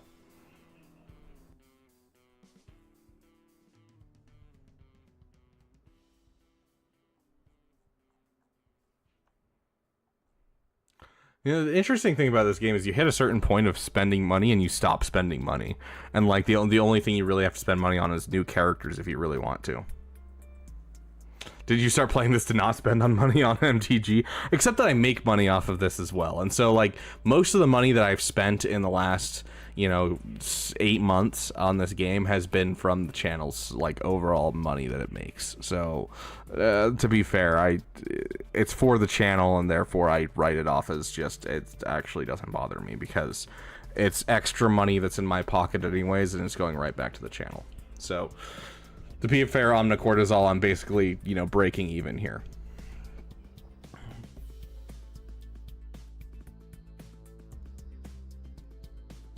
Spent like 500 for Malik when he dropped, and that was before relics. Dang. Dude. At least you'll never have money for drugs. Fair. Is this... Sorry, I didn't even... Did I actually... Yeah, okay, this is Sean. Feed the addiction. Swgo technically does count as a business expense for me. You're not wrong. Okay, so going into Sean's roster here. Sean, did you put... yeah, you did put something in the Discord. Let me take a look at Sean. I now understand why the last person didn't put a message in. Sean!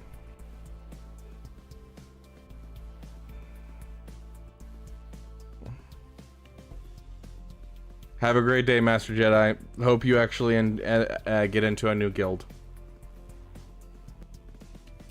Okay, Sean, you reviewed my roster a while back, and I finished everything you said. Now I'm back for more advice. I finished Jabba, GL Ray, and got exec here now. What am I going to go for? Maybe gas, maybe fronting, maybe Leia, and I'm also not sure what Zetas I need. What Zetas do you need in general? I mean, it looks like most of your characters at the top of your list have Zetas, and so, like, I'm not immediately like, oh no, do this. Okay, so, little side project, now that you finished your Jabba, your Chrysanthemum, yes, he's good at Relic 5, but I highly suggest both Bosch Leia and Chrysanthemum should come up to Relic 7. It is an excellent thing to do. It makes the counters for this team much, much harder. I highly suggest it. And it also makes the Smuggler's Run 2 much easier. So, those are two characters I would bring up to Relic 7, just off the cuff of my sleeve. Yeah, obviously Jabba's ult. Yeah, like, Jabba's ult. But, like, I'm guessing the guy's working on Jabba's ult. If he's not, I'm worried. I want you to bring up your Star Killer to Relic 5, your Chrysanthemum to Relic 7, and your Bosch Leia to Relic 7. Those are like the three things I'm seeing right now that I would like to see as soon as you can. Right here is another one for you. You've got another 2 right there. Here's the thing, my dude. My dude. Okay. I want you to take a break. By the way, thanks to whoever gifted my sub. I spent that money on crystals. Fair enough, fair enough. I couldn't tell you who it is, but you can probably thank the Correas or Gyatter. Not Yatter, but Gyatter, who gifted us some subs, which I'm guessing is another Correa in disguise, if I had to guess. And they come back in 3 months and they're like, you're back? Yeah, exactly. On those characters. Okay, okay. Like, you can. Like, you definitely can, and they're not going to be bad Zetas. So, like, let's go to your resistance. You have the Finn Zeta. So, like, you could 100% put the other Zori Zeta on. I do suggest it. The Zori Zeta is very nice. And then you could throw on Resistance Hero Finn, Resistance Hero Poe, and you could do the, like, the Rose Zeta and the Omicron if you wanted to. Very max, I honestly say that you really need for this is the Zori Zeta, and then Resistance Hero Poe and Resistance Hero Finn. That's, like, the apex of what you want. But if I'm looking at this roster and I were to give you Sir Boss coming in at the $5, because why the hell not? Like, looking at your roster, you're in a good spot right now, so I want you to finish some farms. So you're like looking at your roster, you have a Beskar Mandalorian at gear 12, Black Knight coming in with a neat, with his 5 months in the Beaver Dam. Thank you so much for the 5 months, my friend. Gosh, it's crazy how long, like, we've been streaming at this point. Like, it is honestly crazy how long that we've been streaming, because we just had our first member hit 6 months, like, a couple weeks ago, and that was wild, and he was literally our first member that we ever had, and he just hit 6 months, and, like, that is so cool. Anyways, but you have like a Beskar Mandalorian that needs some relic levels to get with that Executor. You need that Dark Trooper getting up to relic levels for that team. You need a Savage up to relic level, a Nihilus up to relic level.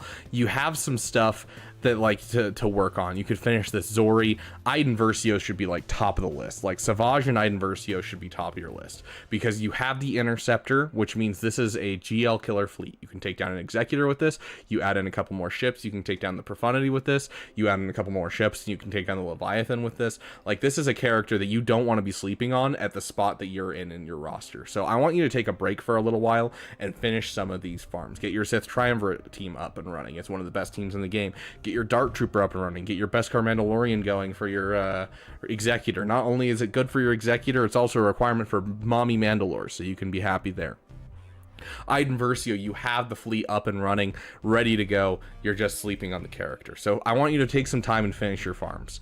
That's kind of what I'm seeing here. And then, of course, you know, we talked about the Chrysanthemum, Bosch Leia, and we talked about the Star Killer. I want to see those done. After that, I think you're at the point where I would go for Profundity than Leia. If I were to give you just a general way to go, I would say Profundity than Leia. But yeah, the track spending, yeah.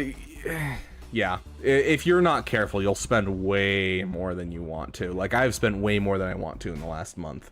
I gotta be honest, just because of the, like, oh, you know, we're coming out with GL Ahsoka, and we're gonna get GL Ahsoka, so... Me missing members only streams. Yeah, we had 2 of them yesterday. You missed both. Dope Man is a sweat when it comes to RB membership length.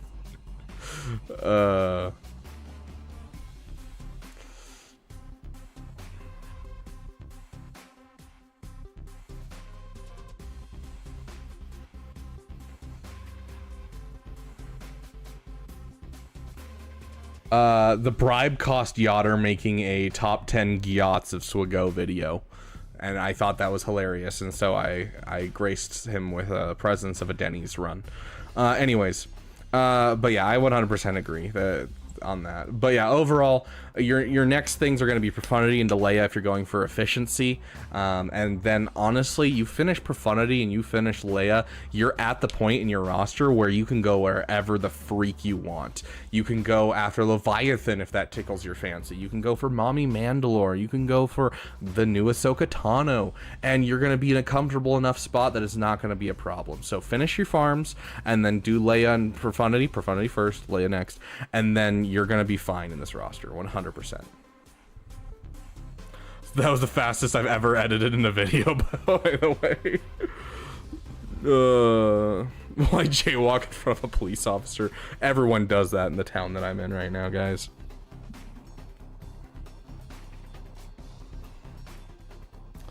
You get to the DLC yet? Dude, I haven't even had time to stream Elden Ring. Okay, so here's the thing, guys. Here's the thing. I would love to play the Elden Ring DLC. I don't even have time to play it in my own time. It genuinely, not even in my own time do I have time to play it off stream. So I don't have time to play it on stream right now. The moment that we get done with our current job, I'm hoping to start streaming on both channels regularly. I'm hoping to have the time to put a lot of thought into these videos. I want to be able to get some good graphics going and get our farming guide, our free-to-play farming guide out there. But I don't want it to be just, you know, I go through the squads tab and I'm like, you get this team and then you get this team. I want it to be like I have graphics and stuff and we can go through them. And so, like, it's going to take a lot more work. And so we will get there, but we have to get out of this current job, because my current job, I work 6 a.m. until the job is done. And so that could be 7 hours, or like it's been for the last couple of weeks, it could be 10 to 12 hours every single day. So, yeah. Do I have the right characters with good speed? I like Piet being at the top. I love Mara Jade being at the top. You're over that 330. Resistance Hero Finn being up here is good. First Order Officer is faster than Hux. I'm not seeing Hux up here.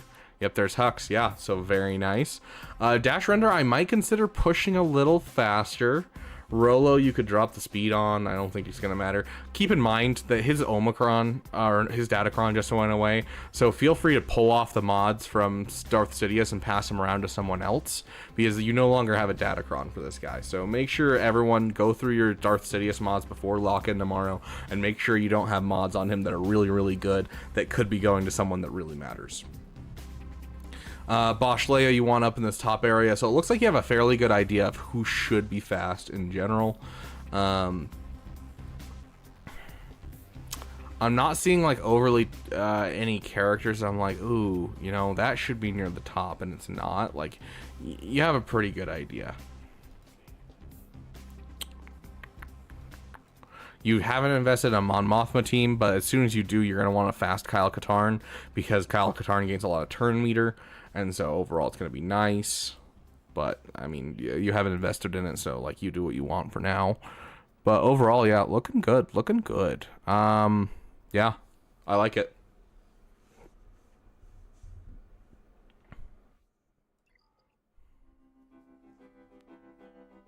Can you even go grab your refreshes at work? Normally, yes. Nowadays, no. I haven't had time to, like, play the game while at work, like, at all. And my guild's kind of gotten mad at me a couple times. And they're like, dude, why haven't you platooned this unit? I'm like, I'm sorry, I'm so busy. And, like, they want me to, like, set territory war defenses. And I'm like, but I can't do it on stream because you guys will get mad at me. And so, like, the only time I have time to put my territory war defenses down are on stream. And so I end up doing it, like, right before I go to bed, and then I end up going to bed at midnight because I still have to play an hour of this game each night to do my dailies for all 3 accounts. Like, guys, I am exhausted constantly. Oh, gosh. Yeah, no problem, Sean. Okay. Was there another donated one? Yes, Sir Boss.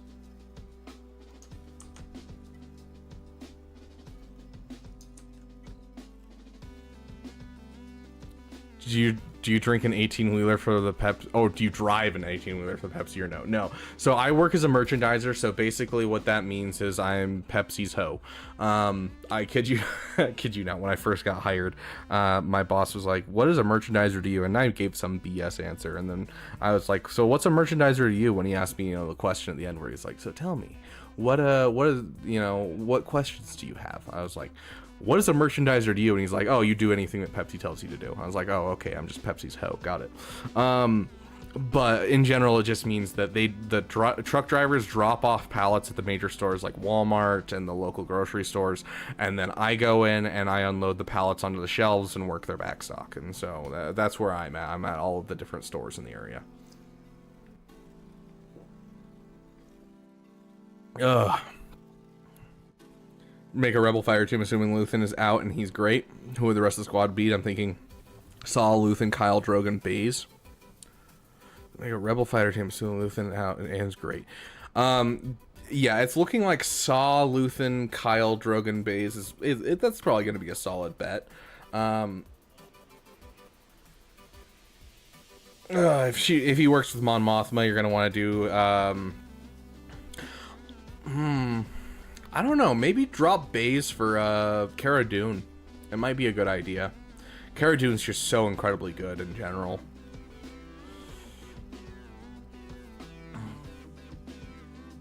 Pathfinder, Andor, and someone else.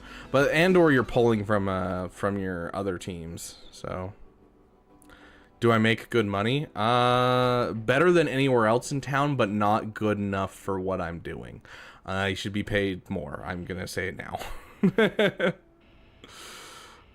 Yeah, no, like literally I don't even, like, because I go from store to store, I don't have a place where I can eat lunch or anything, so I can't like pack a lunch with me, so I have to order food wherever I go. Like if I bring something cool, it's just sandwiches, because that's the best I can do, because like I don't have a microwave to use or anything like that. It's just a pain. It really is. I can't wait to be out of this job. It's gonna be nice to be able to do something else, so. Yes, if I lift things wrong and I have too many loads and I'm just like trying to throw as fast as I can, then yes, I get really bad back pain. We've had weeks like that where it literally, like, the only free time I had during the day was like an hour and a half, and that hour and a half was spent me getting home, taking a hot shower, getting out of the shower, streaming, and then laying down for 30 minutes because my back's in so much pain, then getting back up, sitting back in my chair, and then recording a video, and then going and laying down again. I'm planning on going into IT as my next job. Who knows? I start streaming full time. Let's do it, you know? And it'll work. But no, I plan on going into IT.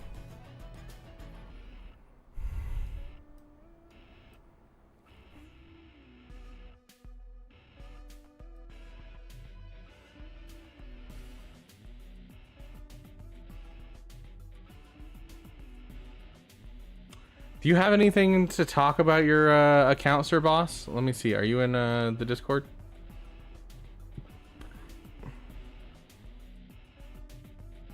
Because I'm seeing a lot in here that's wonky. Become a lawyer, then don't even do it. Just stream all the time. Huh, that sounds familiar. Maybe I should do that. Just looking for fresh eyes. Yeah, that sounds a bit better for your health. Yeah, cheese balls, you're 100% right. And that's what I typically do is I try to use my leg muscles. But when you get, you know, you're working in a store and you get 17 pallets and then every other store gets, you know, 15, 13 pallets and you're like looking at it and you're like, I don't go home till the job's done, which means I have to finish my 17 pallets and then go help someone else with their pallets, and each pallet is like 2,000 pounds of soda. Like, you're gonna go very quickly and trying to get through it, and you're not gonna be focusing on your legs, my friend. Could you sing some Michael Jackson? No, I cannot. Oh, what did E-Dude say? For most streamers to be able to stream full time.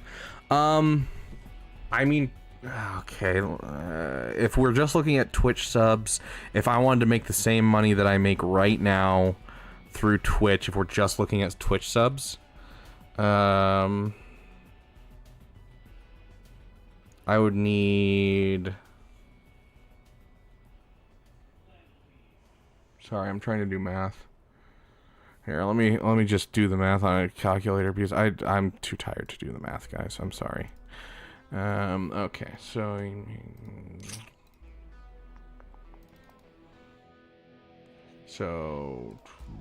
2 times that, and then you're gonna divide it by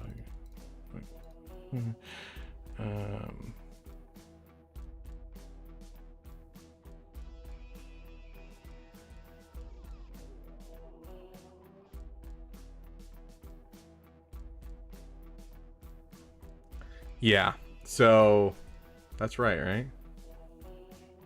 I'm doing my math right. 100 times.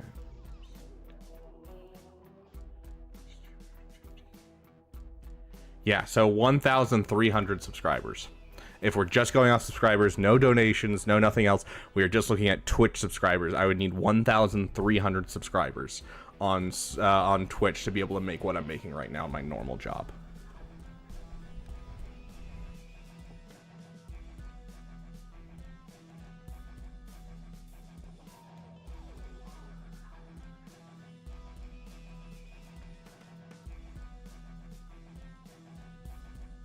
Why are you denying me of hearing your beautiful voice?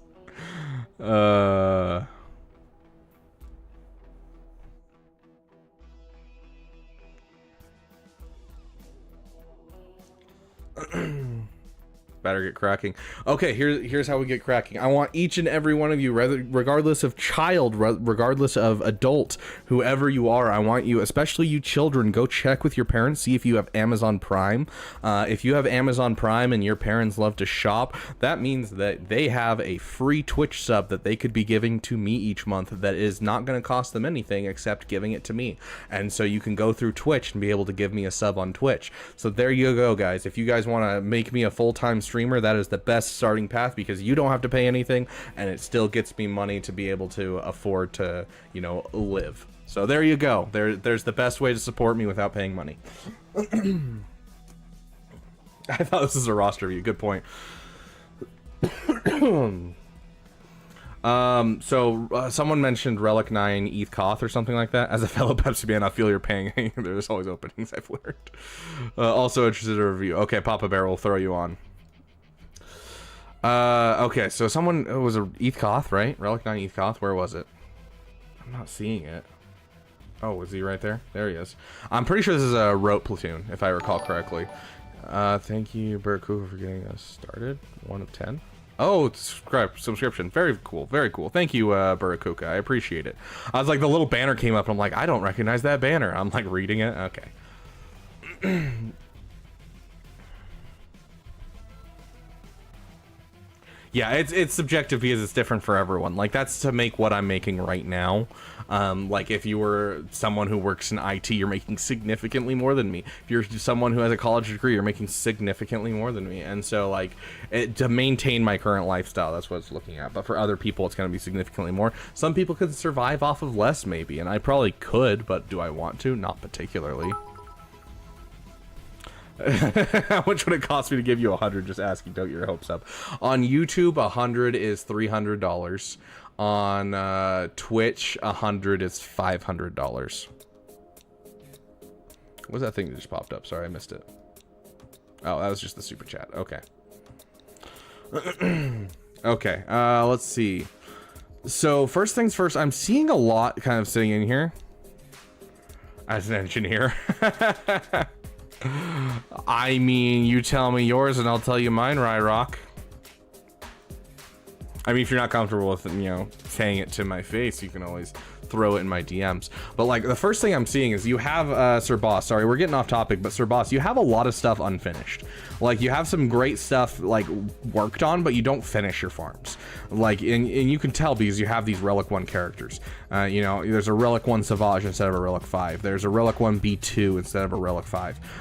You know, you've got a lot of these characters that you just started investing in. I'd verse you at Relic 1 instead of Relic 3 or Relic 5, and you just aren't finishing it. And I definitely think that's one of the big things that you need to go through and do, because a lot of these characters will do a lot more for you if you throw a couple Relic levels in. You know, you have the Jabba in your account, but you have a Relic 5 Kursant and Bosch Leia. So like that would be one of the first things I look at, is I would like to see just you finish some farms in general. John Bryan, thank you for subscribing over on Twitch with Prime. Appreciate it, dude. See, we're making progress. That's 2 out of the 1,330. So like, what is that? We're at now like 1 of 680. So heck yeah, guys, we're doing great things. But yeah, Afra Relic 1, Imperial Super Commando Gar Saxon, not even like fully relicked. So like, yeah, we have a lot here that could be worked on, especially when we're looking at like things that will help your guild. Like the B2 obviously helps your guild. The Boss Nass, you're getting close. Thank you for subscribing over there, Ryrock. I appreciate it, my friend. And also, Ryrock, you make double what I make right now.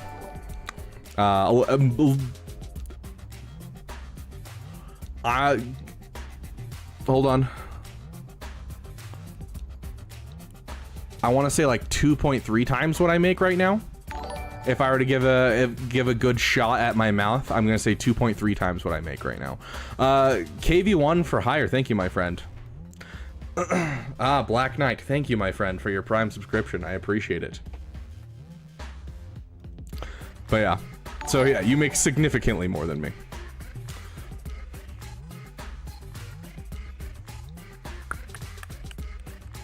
Let's see. Yeah, honestly, the finishing your farms is kind of the thing that I'm most worried about, because you're at an account spot where like you're starting to get to the point where you just need to build whatever you want.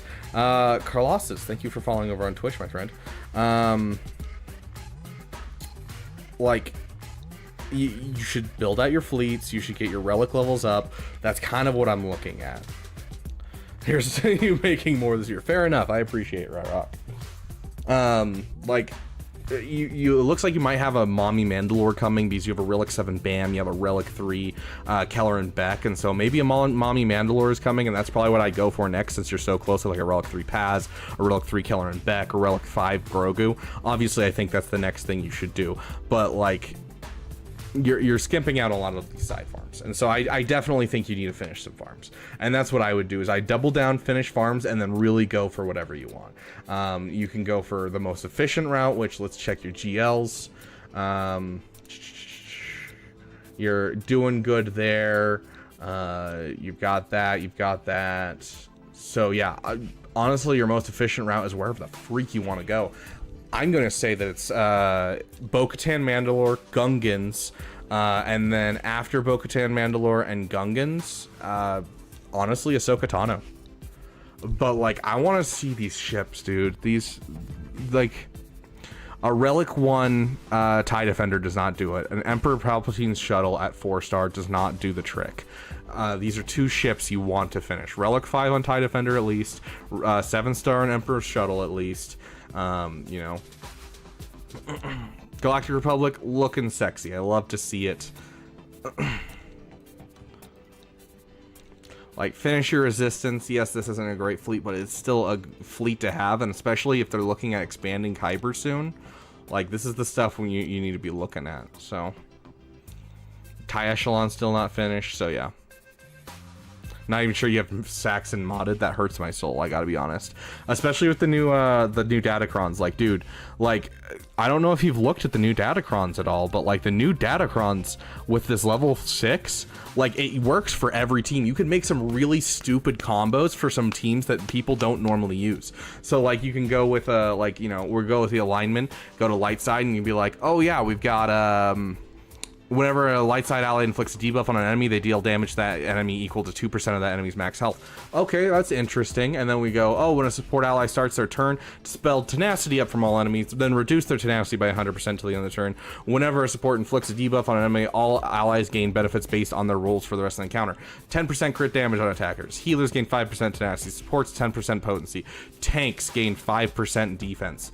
And now if we take a look over at our fun little scoundrels, we can take a look at our, where is he? There he is, that beautiful Dash Rendar. You know, first instance dispels stealth and dazes for 2 turns. So you got daze, and then you got defense down, and then critical damage down. So you get 3 of those. So basically he takes a turn, inflicts all of those effects of like tenacity down basically, and getting rid of tenacity up, and then he hits 3 debuffs on all enemies, dealing an extra 2% max health damage to each of them, including buffing all of his allies with those stat boosts by 15 times on his first turn. Like, that is wild. And so some of these datacrons are crazy. You can come up with all kinds of combos, but you need that Relic 3 on your characters. You need that Relic 5 on those characters. And so going through, especially if they're continuing to do this kind of thing for datacrons, it's going to be vitally important. So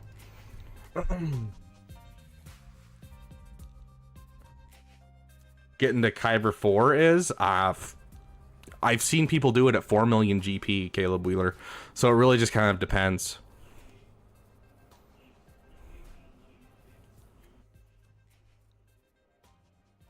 Your GP and finished farms.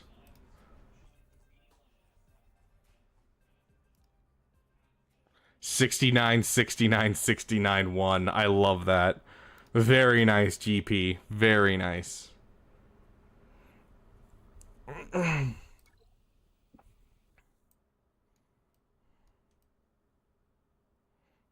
Ouch. Ouch, Micah. That hurts. Are the light side level 3s just bad? Yeah, I mean, they're not the greatest, but that happens from time to time. You'll have one faction, like one, not faction, but one alignment that just doesn't have great ones, and then the other one has pretty good ones. But honestly, like when a light side uses a basic ability, they gain crit chance up, crit damage up, and offense up, it's probably going to be absolutely banger for those Mon Mothma teams. especially taking into account the attacker one, where whenever an attacker attacks out of turn, they deal bonus true damage, which can't be evaded, and whenever they critically hit, they attack again. Otherwise, if they don't attack again, they gain defense penetration stacking. Like, there's some banger stuff you can do, even if you're looking at it and you're like, I don't think these are very good, there's ones that you can do some solid stuff with. So don't discount them entirely. There's some good stuff to say in here. So Crinkerson, either it's a dono of $2 or more to get top of the list, or you can go to the Discord and we just work our way down the list in the Discord. So we just finished our last paid for roster review, and now we're switching back to our free to play roster reviews, basically. But yeah, Bo-Katan and Bando babies love to attack on turn. You're not wrong. Yeah, like exactly my point, IDK. Like there's a ton of different ones you can look at, and like there's a ton of different ways that you can look at it. Like I just gotten one for my Imperial Troopers that I'm really excited for. Basically, it reads, Imperial Troopers do not run out of turn meter. See if I can find it.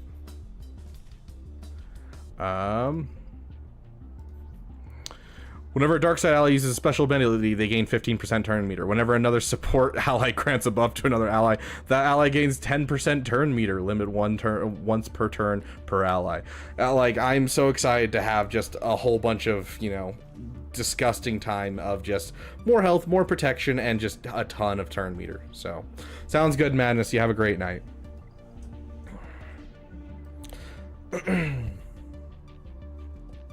Okay, going back into the rosters reviews, here's the Discord, my friend, by the way. There's the Discord link for you. So if you want to join the Discord and hop into the free roster review section, you can. We are now on to, we did Thunder. We are on G-Conquer. Didn't we just do G-Conquer? Maybe it was during our, like, quick, you know, let's do Panic Farms thing. Thanks for not roasting my mods. I didn't even check your mods, I'm gonna be honest, because you wanted to look at, like, you know, where you should go next. It sounded like you needed fresh eyes is what you said. So Crinkerson, thank you for following over on Twitch, my friend.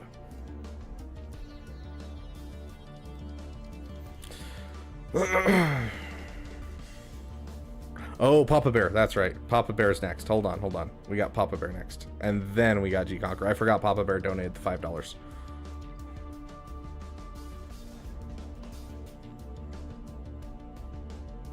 Hold on. Papa Bear, are you in the Discord by chance? Because if not, I'm going to need your ally code in the chat. And make sure you put X's between the numbers, because YouTube, for some reason, likes to pretend that it's spam if you don't put X's.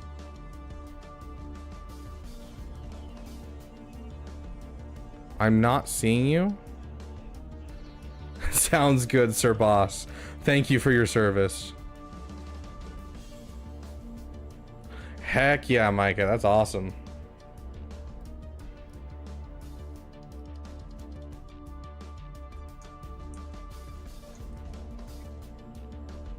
I can't believe that worked. Is this you?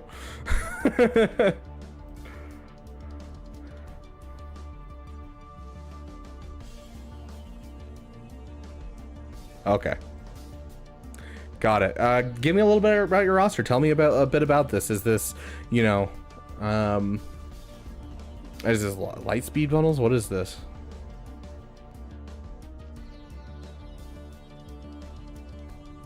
Okay, looks like you bought the oh, what is it called? The finalizer bundle. Just got gas, don't flame me. I'm gonna flame you, dude. Okay, so you're taking some time to finish some farms. You're getting your General Grievous up. You just got gas. So yeah, you just got gas. You don't have your Arc Trooper yet. Looks like you don't have a lot of Zetas lying around in your roster. Have a great night, Caleb. Okay. Yeah, no problem, Gnome. We'll get to you next. Yes, there is a big list, Crinkerton. You are not wrong. We do have quite the list at the moment. Oh, you're saying see it. Okay, yeah. How long do I intend on streaming for? I don't... I was planning on 3 hours, but we'll see how long I go. Because I do want a little bit of free time, just because I need to record tomorrow's video. So, Sith, big three. Okay, so the triumvirate.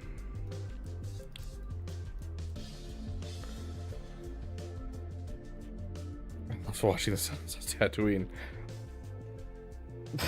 Nice, Micah. Okay, so I don't know.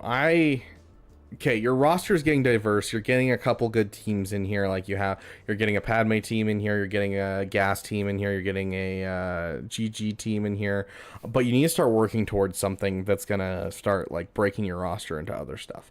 And so I do love you finishing your farms in general. I don't know how good of a guild you're in right now, but you can probably, with this Luminara, if you're willing to put the Zeta on her lead, you could probably weasel your way into a good guild, because that's 1.2 million you can put in the Naboo raid fairly easily.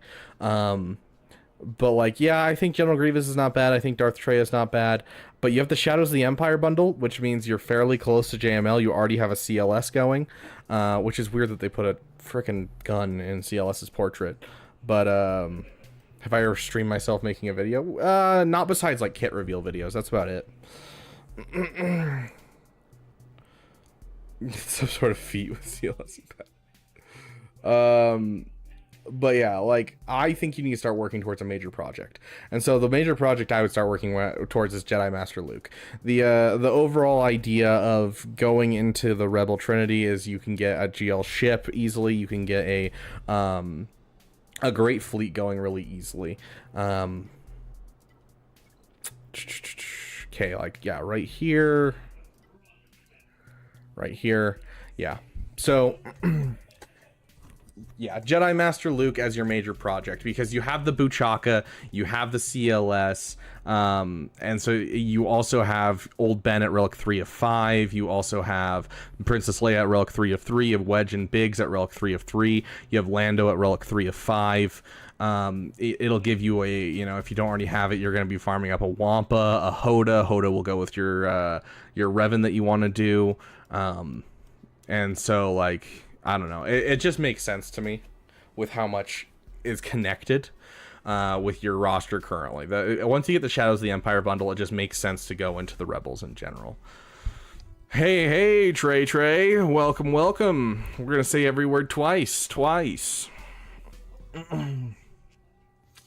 But yeah, so you could take some time. You could take some time and you could finish some of these farms, because you do have partial teams here. You know, C-3PO isn't relic. Of course, that's going to be a requirement leading to Jedi Master Luke.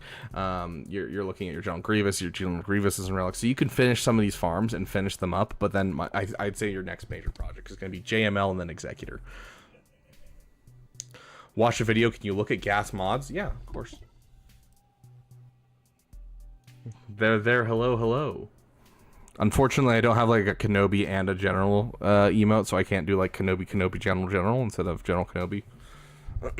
Yes, protection mods. So essentially with the gas team, the way that you want this to work is protection and is all you really need.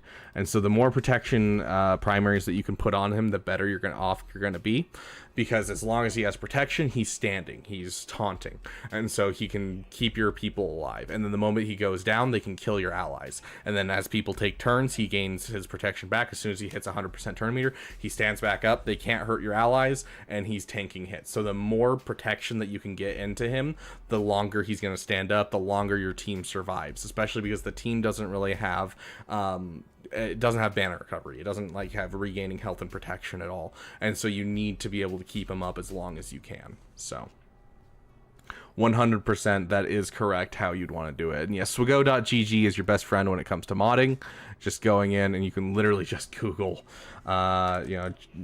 General Skywalker, if I can spell swago, and it'll just be this first one. And then you'll be like, oh, best mods. And it'll be like, oh, yes, we want you to do health offense or, offense defense. So this will be the top one that people use. And then you can scroll down farther. And it's like, oh, 70% use protection, protection. So this will give you exactly what to use. So this website is your best friend.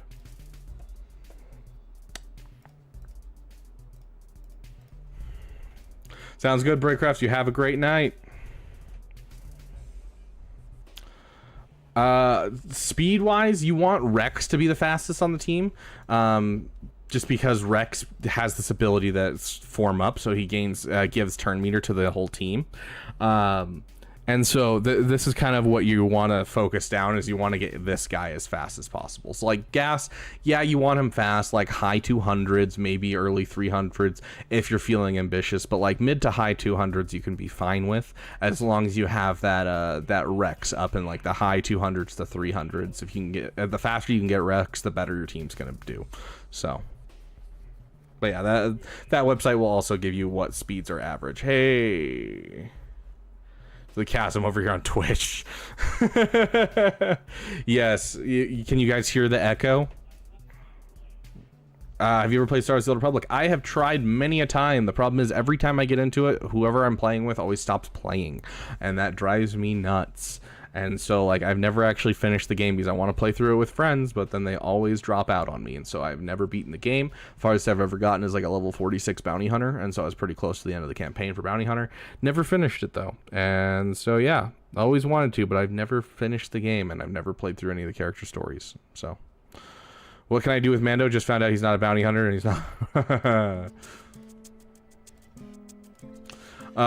So are you talking about Beskar Mandalorian, this guy right here?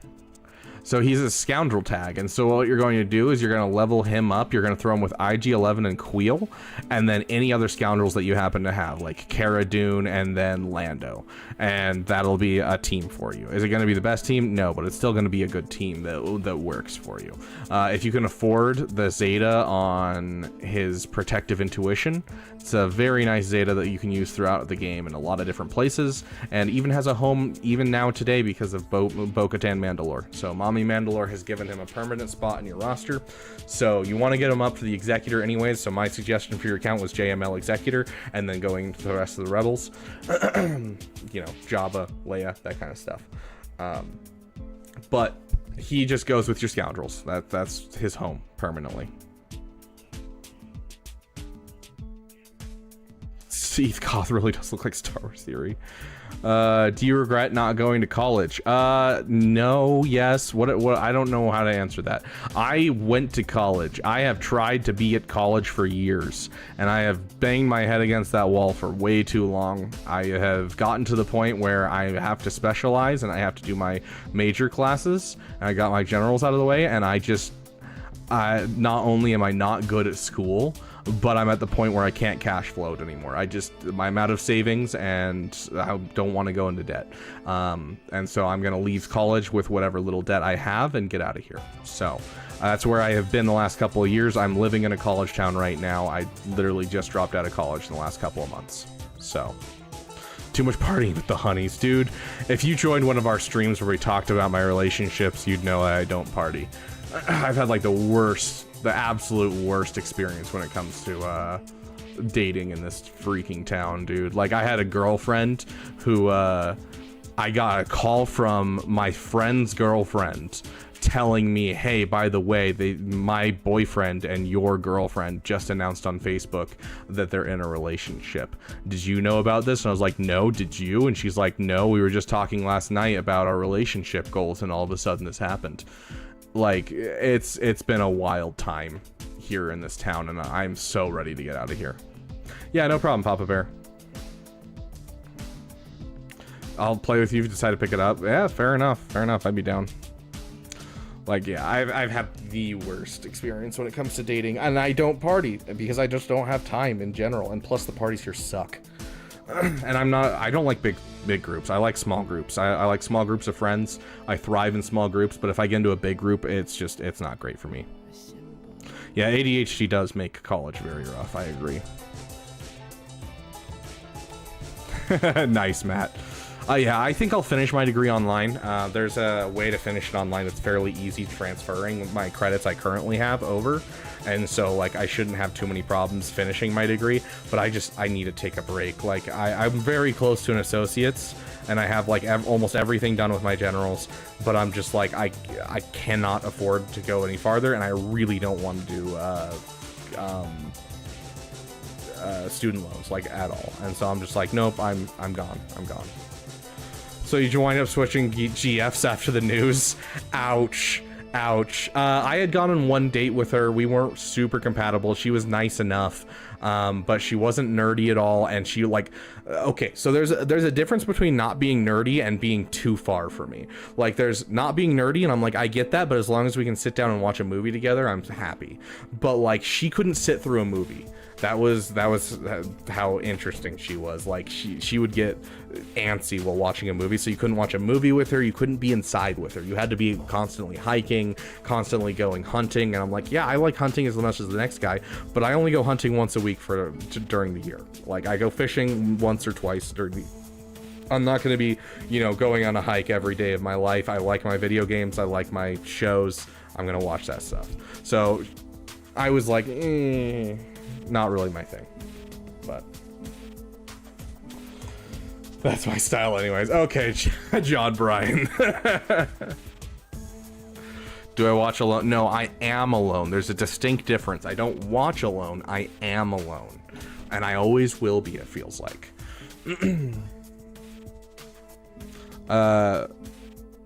He's rabid but has no game unless it's to go. Ouch. Ouch, Micah. If only you had the Jar Jar mask to get you chicks. I do. Okay. Let's move on to the next one. Please, good sir, info in Discord. Okay, Jedi Knight Caleb, you are next. Oh, wait, hold on. Gnome is next, and then Jedi Knight Caleb. We will go to you.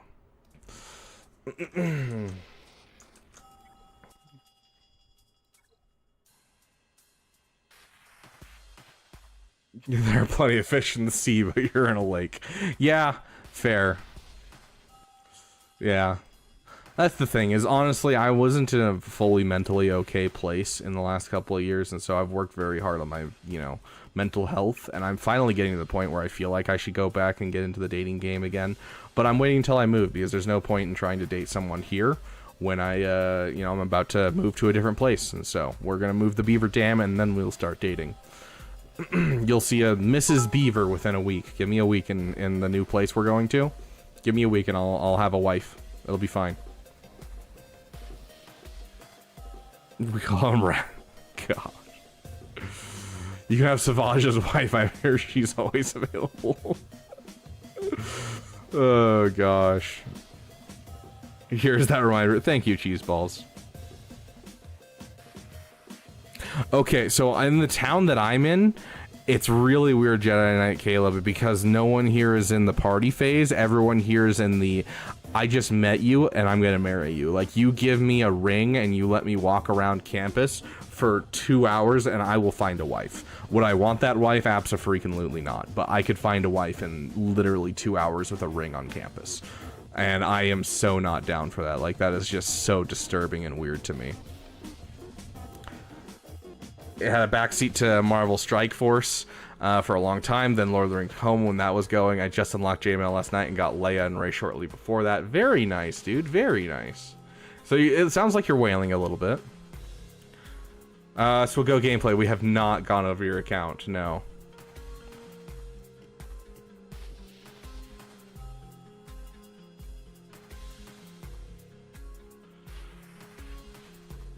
Caleb's lol. Yes, cheese balls. I'm at a BYU. Not the BYU, but I am at a BYU.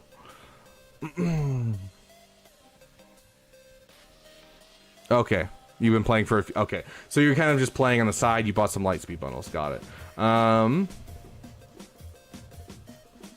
Congrats on the affiliate over there. Thank you, Dr. J. I appreciate it, my friend.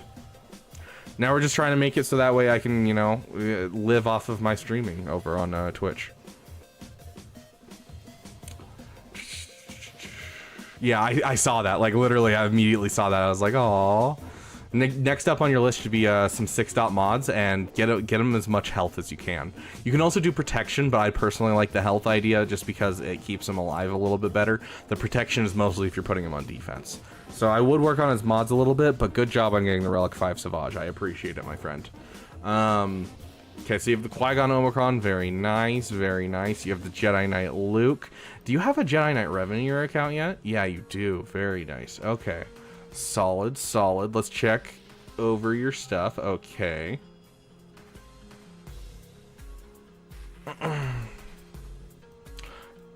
I need to learn how to mod. I've been using the mod wizard on hot utils. Yeah, the mod wizard's not great. I'm gonna be honest, no. The mod wizard is not great. Unless you know how to mod already and know how to fiddle with the settings, it doesn't work very well.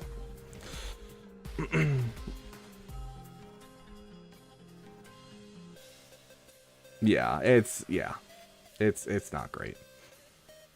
So go.gg, we talked about it earlier. It's your best friend. You can literally just go through here and go characters and just be like, oh yeah, you know, Savage, and you have Savage right there. And you just go into Savage, best mods, and you can see exactly how much speed people are putting on. So he's 223. Obviously, speed is not the priority for this character. People use health, health, health, and then you can check here and be like, oh yeah, what's the arrow? Most people use health. You know, what's the best triangle? Most people use health. You know, circle. Most people use health. Health. And so you can just look through and see exactly how people mod characters. So.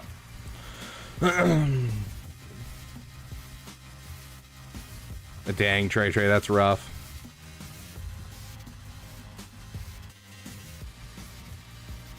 MSF it's way too much chasing the meta for me, I'm gonna be honest. This sounds exhausting. Yeah, modding, the more you get into it, the more you're gonna enjoy it, because you're gonna start getting to a point where you like have characters that are super fast and like you understand how modding works, and then you'll be like, oh my gosh, this character is so insane with the right mods. Like this. Okay, this is an excellent example of this. So I want you to look at this character, for instance. So if I were to look at this character, and I was going to read his unique, let's see, or is it? Here we go. At the start of battle, he loses all protection and gains that much health. And so like if I were looking at that and I was thinking, I was like, well, I would want health mods, right? I want health mods and I want as much health as I can. But like that's the thing, is a 6-dot health mod gives 16% health, whereas a 6-dot protection mod gives 24% protection. And so even a 5-dot protection mod is better than a 6-dot health mod, because it's taking all of that protection and turning it into health.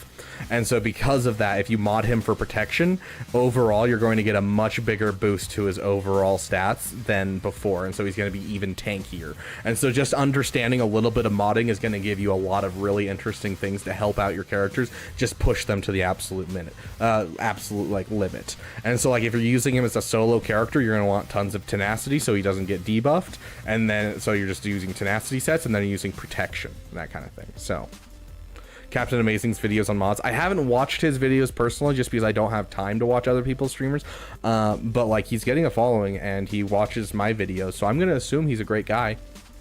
We're supposed to do a collab soon, but I've been so busy that I haven't had time to do a collab with him. So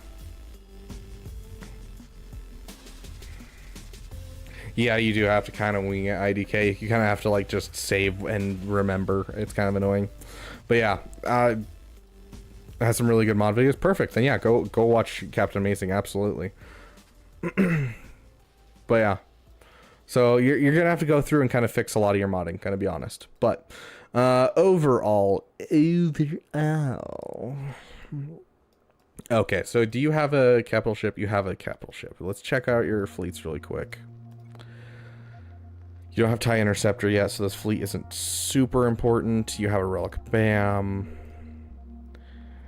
You need to finish your TIE Echelon bad. Did you just buy the... No, you have this. Okay. Yeah, so your next couple of projects are kind of lined out for you, dude. You just got JML. You're taking this seriously. You have the Lightspeed bundles. So I want you to go get your finalizer. And after you get your...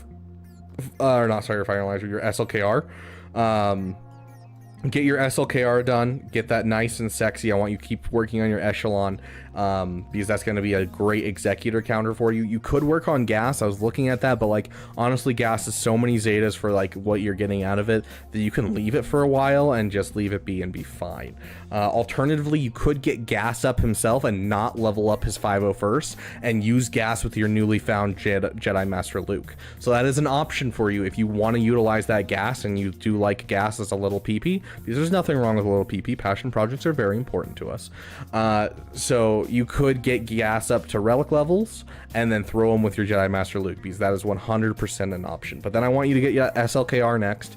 SLKR should be your next thing, and then after your SLKR, I want you to go for Profundity. Profundity is you're right there. You already have the Mon Mothma for it. Like it makes sense, and so you don't want to sleep on that Profundity. And so you'll have 2 GL ships. You'll be having an easy time being in Kyber at that point. Like no problems. Kios, okay.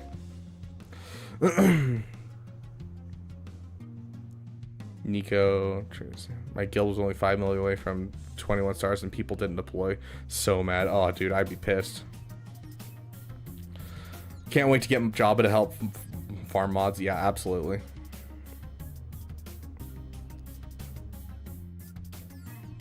Inquisitors soon for your guild. Okay. I'm not gonna say the letter again, but okay.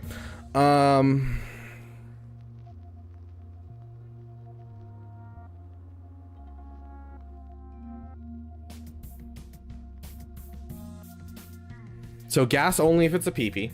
We're gonna leave gas if not. If he's not a PP, you leave gas. I want you to at least finish up your JML, get him up at least to Relic 7, if not Relic 9 if you can. Obviously, I'm not gonna require Relic 9 out of Jedi Master Luke, but he's one of the characters that 100% makes sense. But if you're gonna go for your guild stuff, it would probably be Jedi Master Luke, First Order, and then after that probably Inquisitors if you're looking to help out your guild. So I'd probably go for Inquisitors in that little space right there, and then go for Profundity. I don't know how your overall ships and characters look for everything.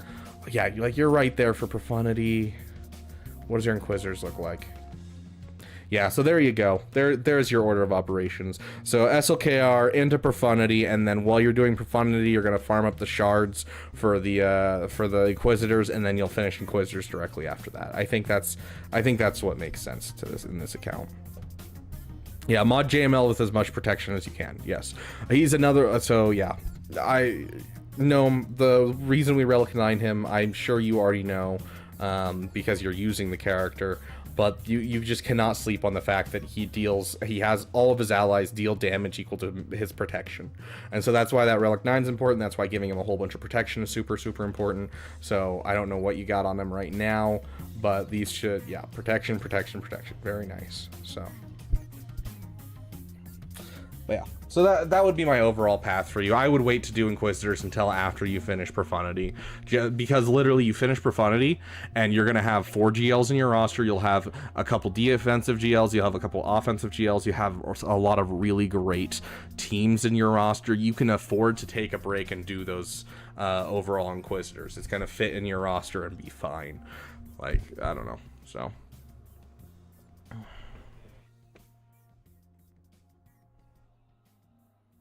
Those things, yeah. If you really want to skip the farm, hold on. I can't actually pull them up on my account. Let's see if I can pull them up on one of my free-to-play accounts. If you want to skip the farm and you're willing to spend some money, there's always packs. CG does love to let people spend, and they made Inquisitors fairly easy to get the shards for. Should I work on smaller team projects after I go into after that, or go into Jabba? I think that's a little far in the future for you to like make a plan at this point, but honestly, you could probably take some time and finish some farms. Like you could get like a star killer in here if you want to do a little fun PP. You can finish that gas after that. Those would be probably the 2 that I would immediately suggest off the top of my head, just because you have like Sith in here, you have like the Savage, so the Talon works. You have You have Mon Mothma, so you're gonna have some Rebel fighters that you can use that Kyle Katarn in. You're getting Profundity, so you'll already have a Dash Rendar, and then of course Mara Jade just fits in with the Starkiller team, and so it just makes sense to fit that into your farms as a side farm. So Starkiller would be an excellent one. Gas, of course, you have basically everything in your roster you need to do. Finish the gas, and then I'd probably move to Jabba. Yeah, so. Yeah, so that's probably what I would do, is I'd finish Profundity, do your Inquisitors, go for Starkiller, then kind of work your way into Jabba. That's where I've been using her. Yeah, so here's the thing. Is she better on Leia? Yeah, she's good on Leia. What is their names? I'm blanking on it. Is Jyn and Admiral Raddus better on that team? Yes. Is Krex better on that team? Yes. Like there's a lot of characters that can fit with Leia that are going to be making Leia a better team. The bigger question though is whether or not you can afford to have that team be absolutely busted if it's not getting you holds, because you know, yes, it'll cause problems in certain things, but it's still going to be wiped by other GLs and things like that, especially if like we have the SLKR cron right now, things like that. So like you got to kind of balance the idea of, are you using too many teams in one team? Because like, yes, the top area of the game, people are using things like Admiral Raddus with Leia. They're using things like Gas with JMK and like Squad Arena and that kind of thing. You see that in Squad Arena. You see that in like the top echelons of Grand Arena, but that's because they have so many teams. Most of us are not fortunate enough to have that many teams, and so I'd rather have more defense than just one really solid defensive team, unless it's an end-all be-all team like the Gungans are right now with the Boss Nascaron. Like that, obviously it's you're just going to put as much as you can into that team because it can be an end-all be-all and stop almost everything in the game. But like Leia is not really that, especially right now with the Crons. She's not really that. Maybe we find a combination of the current Cron set and she becomes that, but right now she's really not that, and so I wouldn't suggest pushing too much into that idea and making sure you maintain as many teams as possible for both defense and offense. But yeah, so for both Starkiller as well as Inquisitors, let's see, Inquisitorius, Fifth Brother. If we go and try to find something, then X out, let's see if it'll prompt us. Nope, it's not going to prompt us because we're too new of an account. Are you kidding me? Come on, give it to me. You want me to spend money? Fine. This one's too new of an account. Let me go to my other account. That one always gets the frickin' pop-up.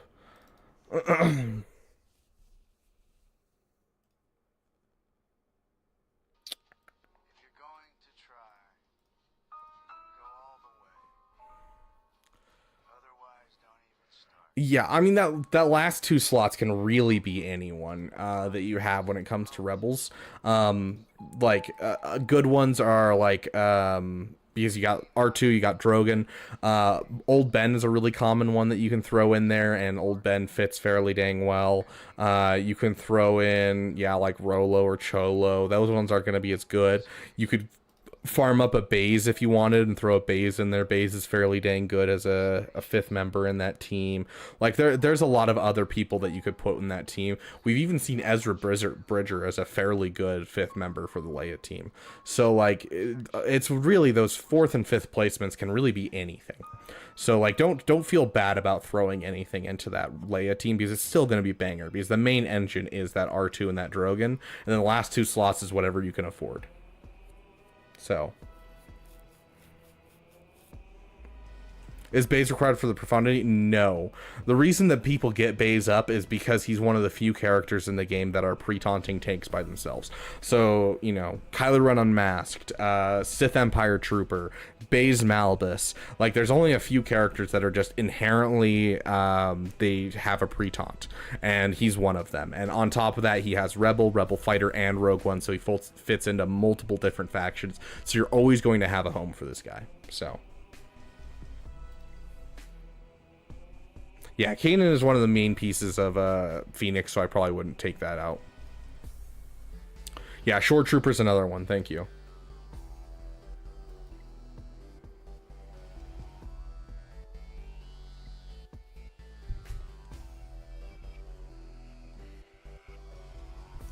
Let's see. This opened now, so we can take a look at those packs. So if I were to go into this beautiful 8th brother and I go to farm him, right here we got the Inquisitorious faction, and so it gets 40 shards of each for 20 bucks, which is a super nice deal. Like, when it comes to outside of Lightspeed bundles, this is a great deal. And then for 10 bucks, you can get 65 shards of whichever one you want. And they do the same thing with the Star Killer requirements. So if you were to go over to, let's go over to Mara Jade. And like you're farming up Mara Jade, they do the same thing with these characters as well. So, you know, you can get 65 shards for 10 bucks, or you can get 95 shards for 15. So like, yeah, these GBA, yeah, technically is a pre-taunting tank. Yep, you're right. Am I allowed to chat in both YouTube and Twitch? Yeah. I mean, I don't see why not. So yeah.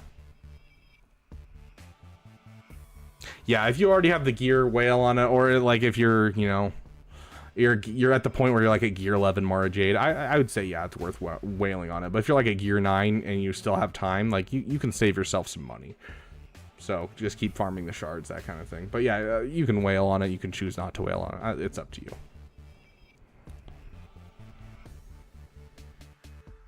Yes, exactly. Especially when it comes to Chirotech characters. Okay, going into Jedi Knight Caleb.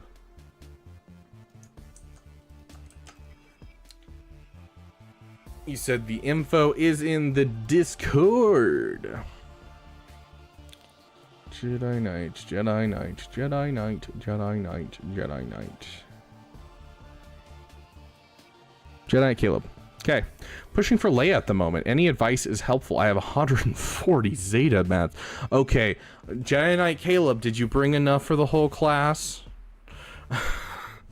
Goodness gracious. I think this is Caleb number 4 technically, ADP. You're pushing for Leia at the moment. Okay, okay. I mean, you got the...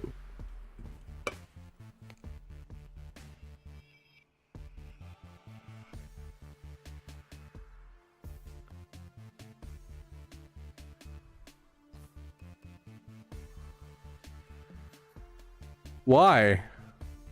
Is this a rote requirement that I don't know about? No, this is too new of a character to be a rote requirement. Why is this Relic 9? Oh, I bet this was to unlock C-3PO, wasn't it? Oh, yeah, it was just to get C-3PO. That makes sense. You lost a bet. Gosh. That sucks. There's too many of them, Master Skywalker. Caleb's everywhere.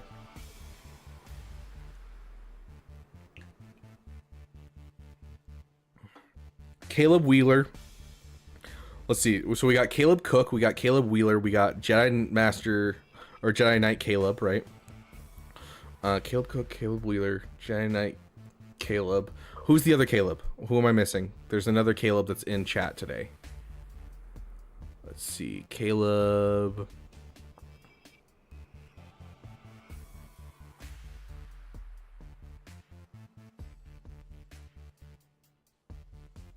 I swear there's another Caleb that's been here today. Anyone know who the last Caleb was? I don't remember who the last Caleb is. There's a 4th Caleb, and then there's Caleb Zwiger. There's a total of 5 Calebs. Bone dry. I'm pretty sure there's 5 total that watch the channel. I can't remember who the 4th is though.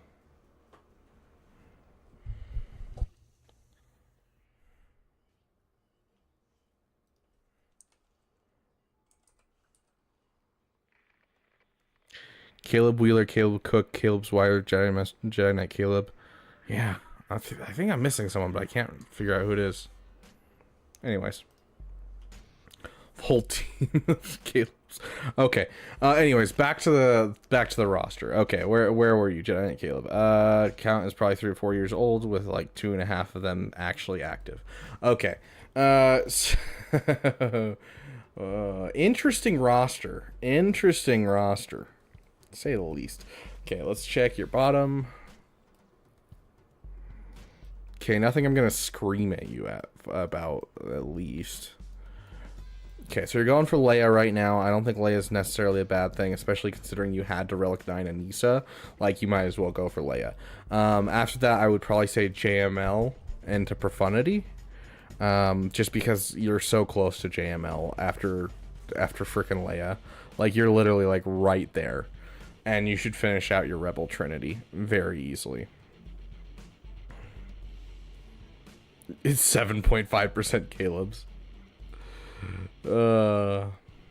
Yeah, quick grab after Leia, 100%.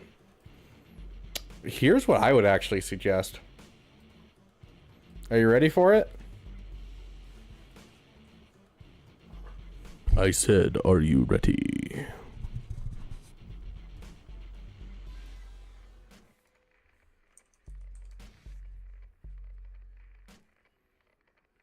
Here's what I would do.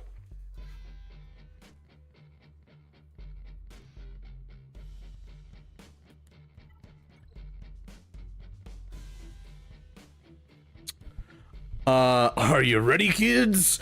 I'm going to suggest that you do your Old Republic into Jedi Knight Revan and Darth Revan, and it'll build out your teams a bit, and then you do Jedi Master Luke. And so what that will do for you is it'll give you a Jedi Knight Revan to use in your roster with your overall JKL and your JML that you're going to get.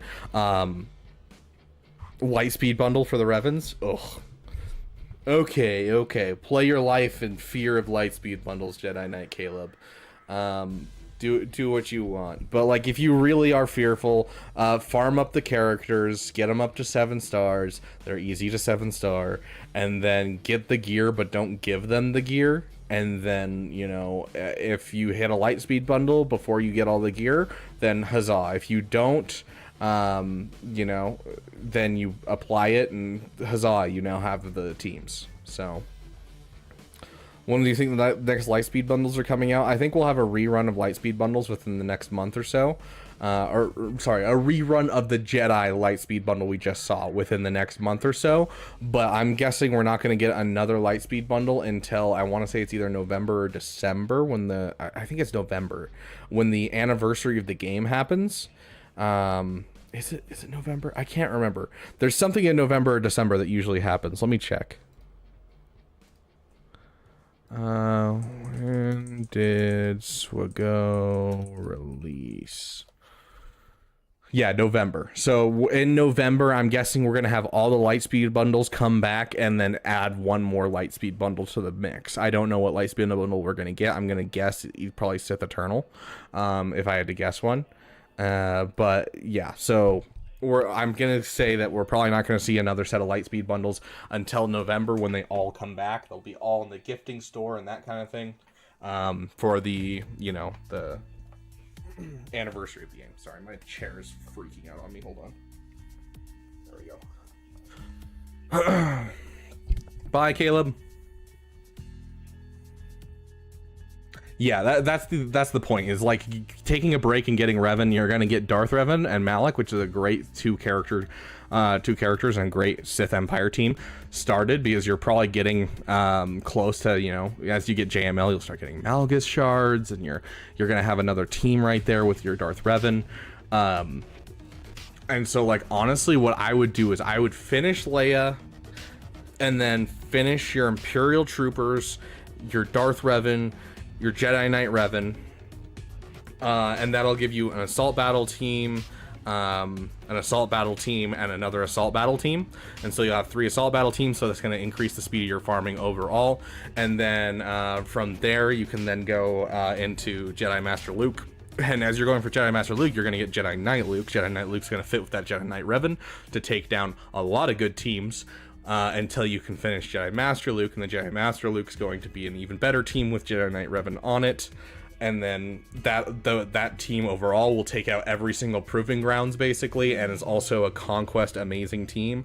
And then from there you can go into Jabba, get your mods lined out, get your profundity, get your beautiful profundity in your roster. So that's the kind of stuff that I would do, is I would finish those 3 teams, and then I would go for JML, profundity, Jabba, and that would be kind of my next couple things I would do.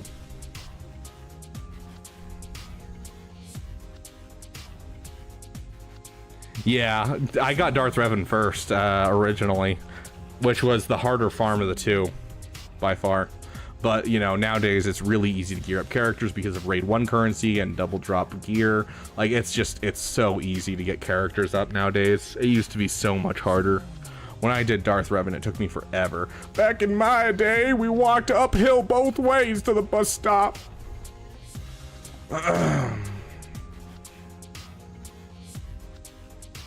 Ships are a rough farm. Yeah, I mean, that's always going to be true. Like, you're taking the time to do them, though. You have, like, the Echelon sitting around. You already have a Rebel Y-Wing. But, yeah, ships are rough to farm.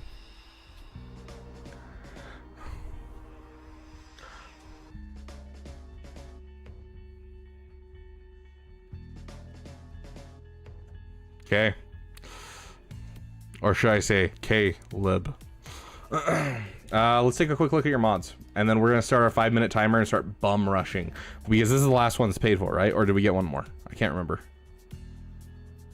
Jedi Knight Caleb. Yeah, we've had no more. Okay, so yeah, well, we'll start bum rushing with our 5-minute timer through as many as we can, and we'll go for probably 5 to 6 more rosters.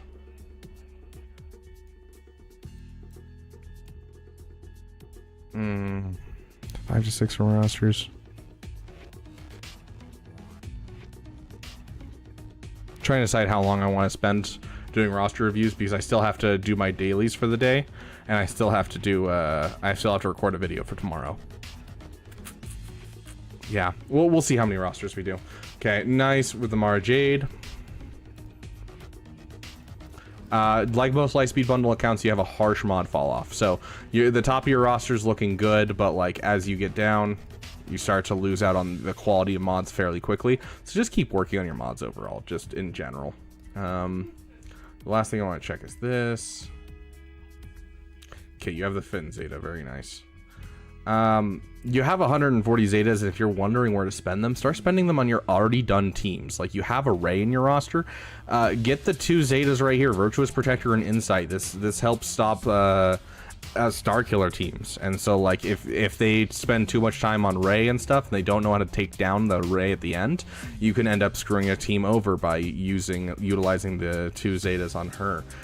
You could drop the Zetas on the Resistance heroes to go with your Finn Zori team.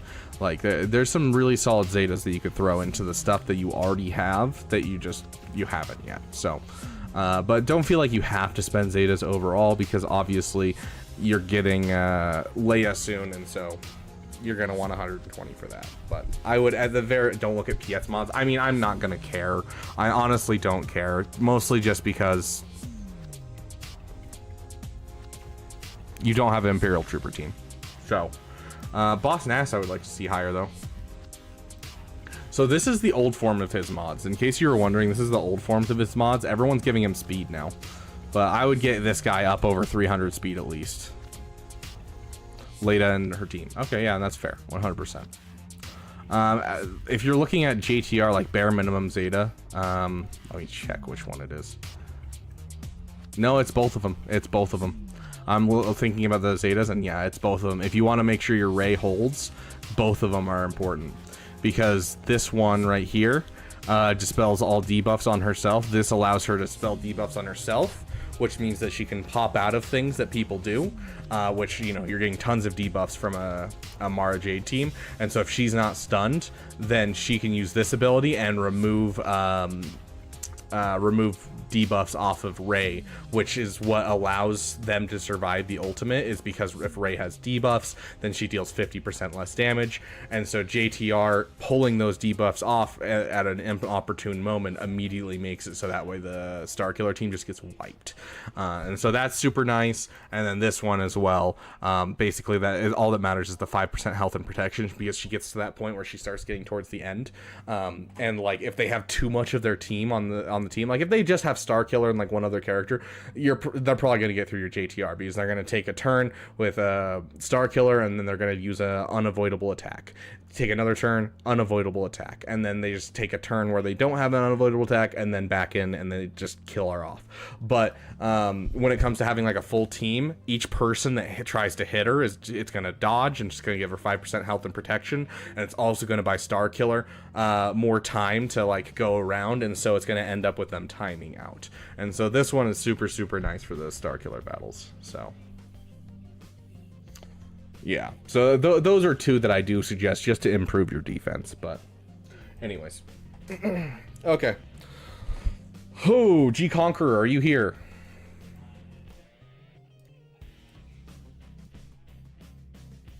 Yeah, no problem, Jedi Knight Caleb. There's G Conqueror. Okay.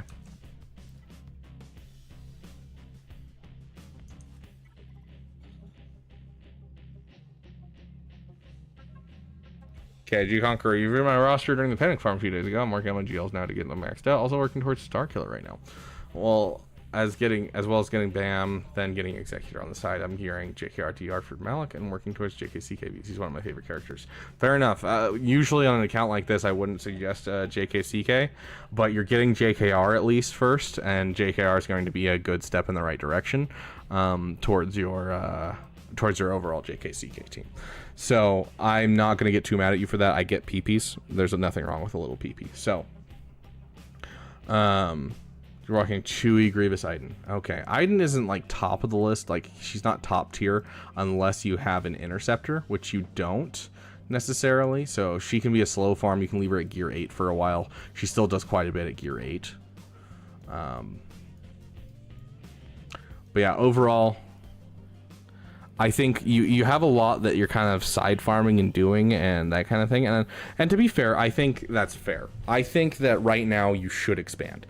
You have 3 GLs, you need to get a GL ship. So Executor should be on the way. So I 100% agree with that. Going for Jedi Knight Revan, going through for Darth Revan, getting yourself a Triumvirate team, because that is a way overinvested Nihilist for, not doing anything with it.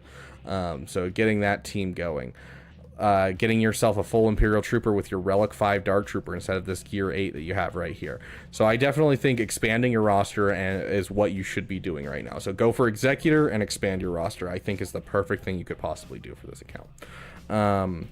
Because you have 3 GLs. That's fantastic. You have 3 GLs, you're at 4 million GP. You need to get the ultimates, and you need to get some teams into your roster, and you need a GL ship. The moment that you do those couple things, you'll already be pushing yourself into Kyber with that kind of stuff. So that, like, literally that is all you need. Let's check over your ships. Yeah, so this is the stuff that you need to be working on the side. And so I'm a little worried just overall, just because you say you're going for a lot of characters, but like you're kind of missing out on some fleets in general. Sounds good, Caleb. You have a great night. 2 Caleb's down, 1 left. So yeah, I'm just a little worried about your ships overall. Like, you don't have your finalizer finished, you don't have your resistance finished, you don't have an executor. So like you're gonna be struggling in fleets bad, and that's the big thing that I'm worried about.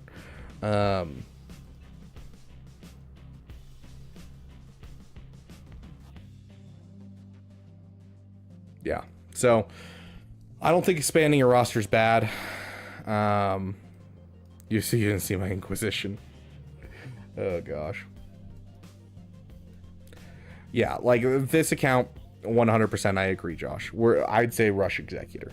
So finish Executor, that would be my first goal, is finishing Executor. After you finish Executor, I would start pushing out these characters that you already have in your roster, you know, finishing the Darth Revan, finishing the Jedi Knight Revan, and finishing the Imperial Troopers.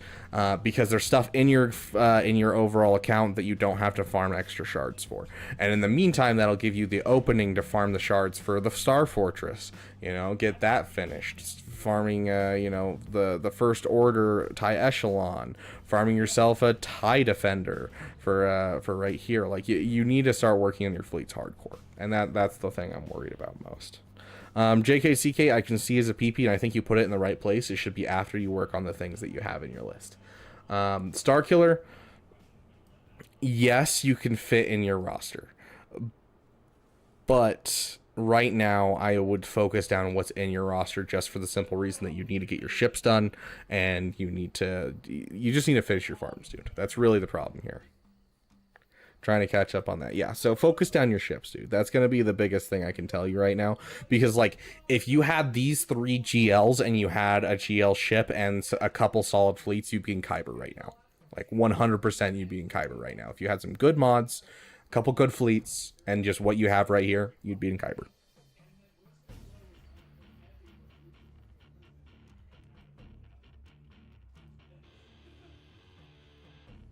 So yeah, that's my overall idea. Is I think you should definitely, you know, finish your farms. Obviously you need some ultimate materials, you need some ships, but finish your farms and Executor. So Executor, then finish your farms, and then if you're looking for where to go after that, you have a lot of finish your farms to do. You're thinking about Starkiller, you're thinking about JKCK. JML's the next place to go because you're going for JKCK. So if you're going to go for JKCK, you might as well get JML so you have an absolutely banger team with JKCK. So you already have the CLS started at least, and it'll give you a CLS team. It'll give you a Jedi Knight Luke to use with that team, and Jedi Knight Luke, Jedi Knight Revan, and Jedi Knight Cal Kestis beats Supreme Leader Kylo Ren. So Matt, are you here still?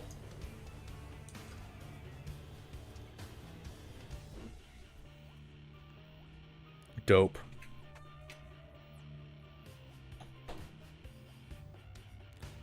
I'll just go for it. So I don't want to. Just want your raw take. Don't hold back either. Okay, so you just want me to roast this roster. That's what you're telling me. Let me just make sure I've got the LA code ready to go. Okay, that should be right? Your player ID is not correct. You mistyped it, my friend.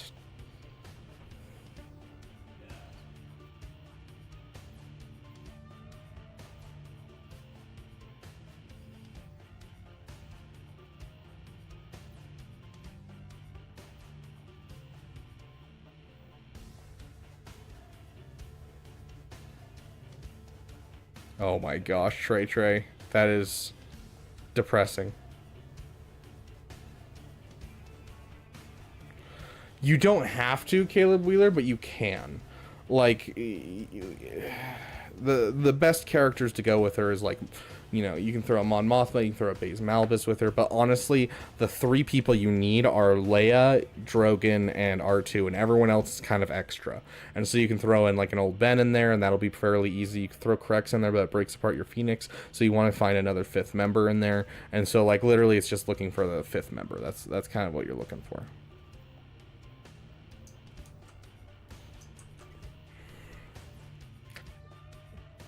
Okay. Sounds good. You want me to roast your roster? Okay. Well, you guys know how this works. Put on my timer. I'm going to go through your roster first, and then we will circle back.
Okay, so here's the thing, my dude. Here's the thing.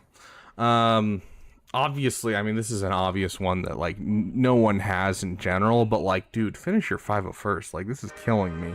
Like, you've even invested a Zeta in here, you've invested, you know, Gear 12 to these characters, you've invested the Zeta onto 5s. Like, at that point, like, most people, it's like, you have a Gear 8 501st. Like, who cares? You don't have Arc Trooper. Leave it because you're not investing, but, like, instead you decided to invest in it, but you didn't decide to fully invest in it, and instead decided to skimp on Supreme Leader Kylo's Zeta so that way you could throw some on 501st, which just doesn't make sense to me. On top of that, my dude, you have Supreme Leader Kylo Ren in your account, you have Rey in your account. Neither one of them are full on Zetas, or do they have the frickin' ultimates? My dude, my dude, my dude.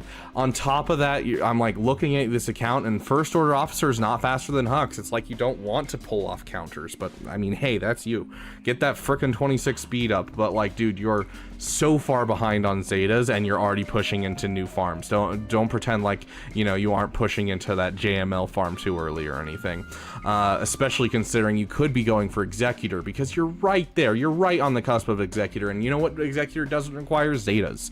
And that means you can recover on Zetas and actually finish some of your farms while you get this ship. Speaking of fleets, my dude, you're thinking about going for Jedi Master Luke and going for that Jedi Knight Luke when you haven't even gotten your Outrider. You have a Relic 5 Dash Rendar, and you don't have an Outrider being farmed right now.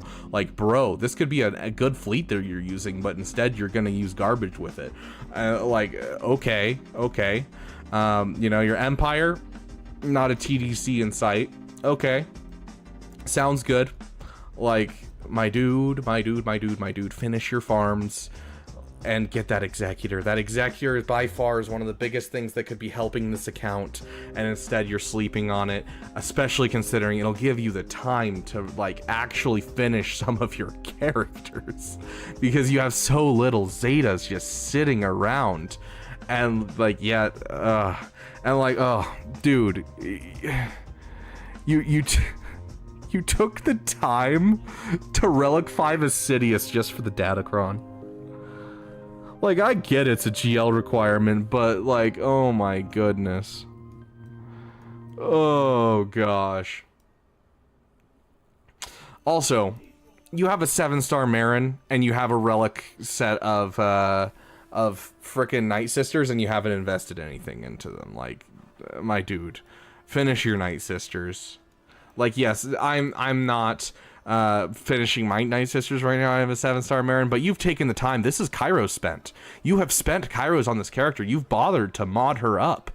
Like, you are putting investment in. I'm leaving her because I don't have time in my current farming, and she'll be done when I have time. And so I just don't have the Zetas, and I don't have the time. But you're putting a little bit in every single thing. You're like, oh, look, a team over here. Let's give them 1 Zeta, and we'll give that team 1 Zeta, and that one Zeta. Oh, our GLs, we're not going to finish those. You know, oh, we got a Rey with 5 Zetas. We don't want to give, you know, JTR her Zetas just so that way we can have a viability on defense. No, instead we're going to be, oh, we're going to put a little bit here and a little bit here. We want a little bit into gas. So, yeah, it's just a lot of just, you got a hand in every single cookie jar instead of mine. Like, dude, get your hand in the cookie jar. Yeah, this looks like ADHD unchecked, my friend. This genuinely does look like ADHD unchecked. You pick up a farm and you farm it for a little bit, and you're like, you know, the whole Toy Story 1 thing where it's like, oh, you're broken. I don't want to play with you anymore. And drops, it's Toy Story 2, but you know, that whole idea, that's how it feels looking at this roster, is you just have thing after thing that you're just like, I don't want to do this anymore. I saw your JMK Rex. Like, you know, you have a 7-star Wat Tambor, you have the Clone Sergeant from the Lightspeed Bum, you like have a lot of the Rex from JMK, you have a lot of the Rex from JML. Like, you're putting a hand in every cookie jar, and you should be putting it in my cookie jar. I'm just saying, dude. Are quite reasonable. He's missing Zetas on his Supreme Leader Kylo Ren. He only has one Zeta on his 501st. I would have left my 501st entirely and farmed up the characters I already had and worked on the characters I already had. I'm not saying they're bad Zetas. It's just you're leaving a whole bunch of teams that are partially farmed. And he asked for a roast, and so I'm going to roast him for it. But he's leaving a whole bunch of teams partially farmed that could be good things for him. But instead, he's using them just partially farmed. And so they're going to have a lot less viability overall.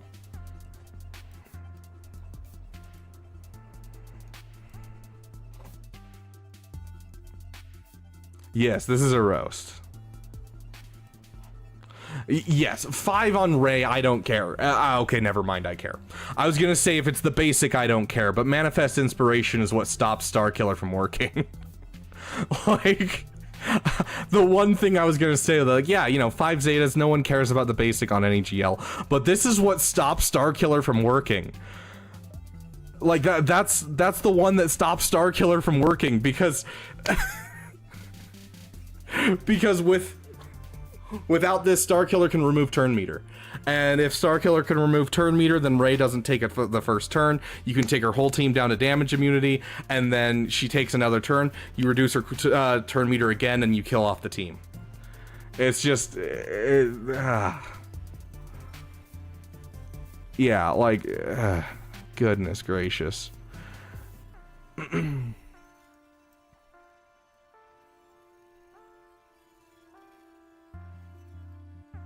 Overall, Executor, dude. Obviously, I mean, you've probably figured it out. It looks like you're farming it regardless, but Executor and your Outrider should be in here, dude. That was actually surprising to find was the Outrider. Like, I was expecting, you know, you have in here, like, the First Order, the TIE Echelon at 6-star, so I was like, oh, he's probably getting a Rebel Y-Wing too then, right?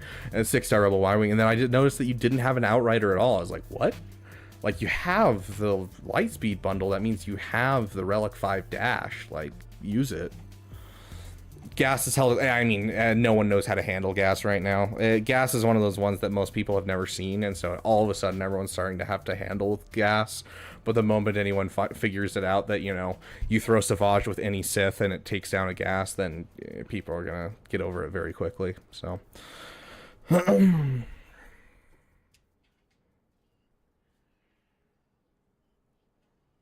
Yeah, that's fair, IDK. I mean, Galactic Legend Zeta is always hard for me to skip out on, regardless of Galactic Legend. And a Jabba included, because I believe, hold on, we can check real quick. But Jabba included, you can't skip out on the GL Zeta for that one. Because, like, yes, he's not going to get damaged. He can't get damaged, like, almost at all, outside of, you know, after people are dead. Where's the Galactic Legend town? There it is. But Jabba's ultimate, his ultimate,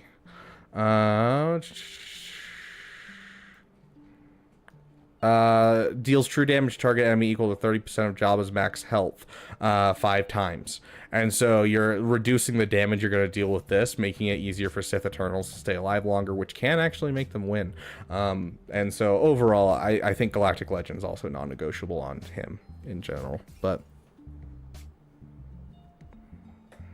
I'll try to lowball teams that aren't fully done to test things for fun. Yeah, like if you have an event you're doing, of course, like I'll always try to lowball it just because I want to get the character as soon as I can.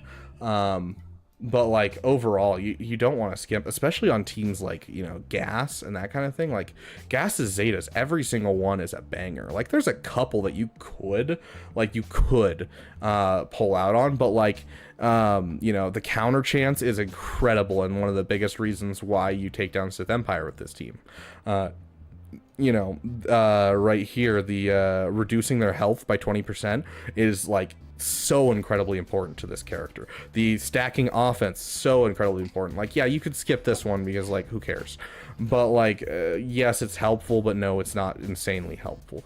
But like, there's just a lot of Zetas that, you know, a lot of the characters that he has only a couple Zetas on, they're like banger Zetas that he's missing. So yes, Gas folds naturally to a proper CLS team, but luckily we haven't had a CLS Lightspeed bundle because there's no such thing. They can't give away a CLS Lightspeed bundle, so.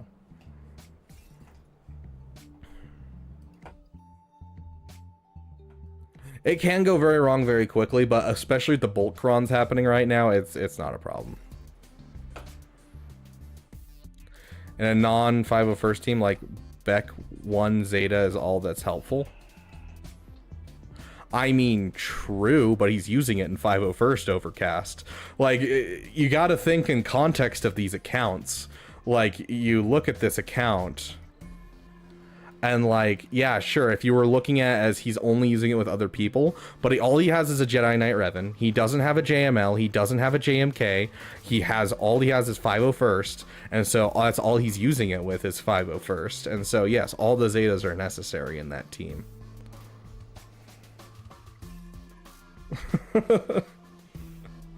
Like, you're arguing a losing battle here, my friend.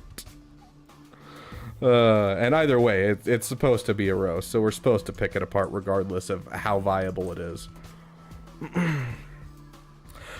So, yeah, okay, hold on.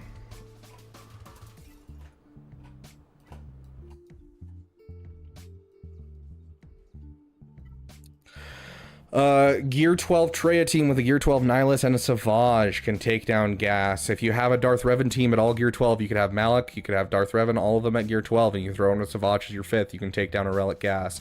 You have a CLS, you can take down a Relic Gas. Like, Gas is not too scary nowadays. Have a great night, Caleb. Yeah, I know. I like how Overcast like trying to defend your roster and you like ask to be roasted.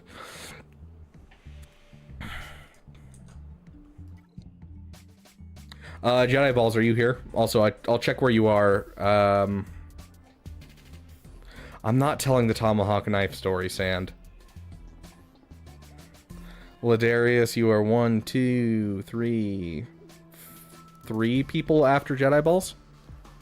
So, 3 after this. And I'm only going to do 2 more, I'm going to be honest, because I really got to get going. Farming exec right now. Oh, Willem Knife Man. Woo, woo. Cleaning up constantly since Lightspeed bundles, yeah. And that's the thing is so really quick before we turn on this timer. And that's the thing that I keep telling people is like they have this 501st lying around in their roster. It's sitting here looking tantalizing, but it's something that we can't afford to go for because you have so many other farms to finish. And that's, I think, what your main focus should be is finishing your other farms first, getting your, ultimate for both your GLs, getting all your Zetas for those teams to make them truly viable and doing good. Because like you're never gonna beat a SLKR mirror match if you don't have the Sith Trooper Zeta. Things like that. You need to be able to finish these teams so that way you can use them in every scenario that you want to use them in. You want to be able to ensure that they are the most versatile tools that you can instead of just leaving them at partially done. And so like that's why I keep telling people to take a second, finish your farms, don't go for the gas quite yet. Gas is like 9 Zetas, Padme's another 5, GG's another 6. Like it's just not viable to go that many Zetas in debt when you don't have GLs finished. So okay, so you're farming executive right now. I'm thinking Relic Savage and finishing him Troopers and then Ray because I bought the Lightspeed bundle. Then JML. Any other advice on top of that? Like maybe fit a PP in there, maybe some ship advice because my ships are pretty bad. Okay. Commit money to farms. Fair enough. Fair enough. Yeah, so Savage, you're almost done, so you might as well push him all the way. Yeah, you've already invested in him this much. You're sleeping on a amazing team. You want to get your first order officer faster than your Hux. That's a little thing right here that I would do. Let's take a look at your top end mods. Mods aren't bad on Mara Jade. I'd like to see a little faster. But overall the top end of your roster, I'd like to see better mods in general. So work on your mods a bit, my friend.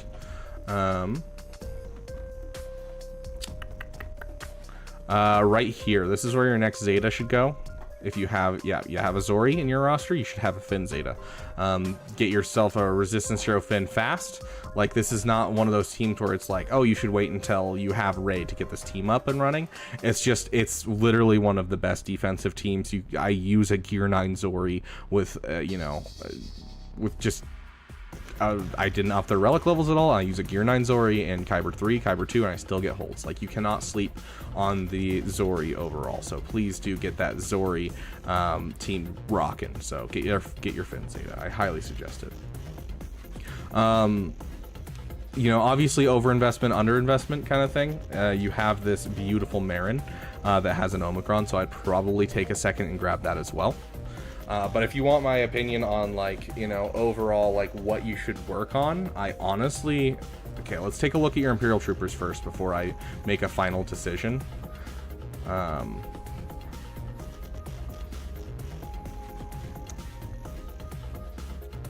Yeah, okay, so I think, yeah, if you're gonna... You already have the Zeta on him. Yeah, so... My overall thinking would be Relicking Savage...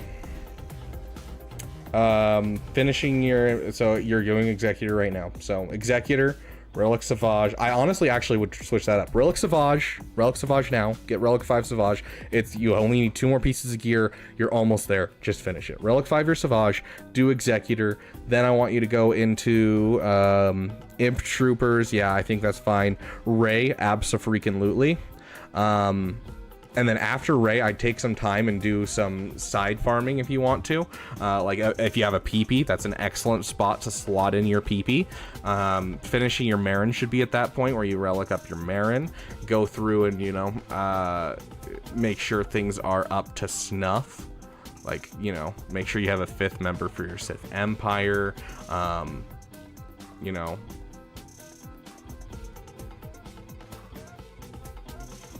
Make sure you have like a solid 5th member for your Starkiller team, because like you don't have Cal Kestis in here, you don't have anything like that. So like getting a Cal Kestis or a Visas Mar for your Starkiller.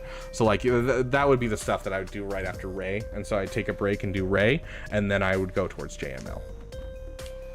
You use Ray, like Stick Ray. I mean, yeah, you can. It's just Stick Ray's not nearly as good. And so that's what I'm saying is, like, you know, give yourself a banger team. Because, like, you look at Cal Kestis' abilities, obviously you can't see it here, but he just gives a whole bunch of stat boosts and the ability to survive longer, which is super, super helpful in the Ray battles, as well as a heal and a protection recovery, which is super helpful for keeping Emperor Palpatine alive during those Ray battles. Visas Mar has, you know, literally the ability to revive allies. So, like, they're just better overall in that Starkiller team. So I'm not saying that, like, you don't have a spot for it. Like, yes, you have the Ray, so you have someone for the slot. I'm just saying you can take the time to get a better person to make the team really pop. Ugh. Why are none of my mods online for Twitch? I don't want to deal with this. No one click on that link. I honestly don't know what I'm doing when it comes to Twitch. Does anyone know how to ban someone or like get rid of them?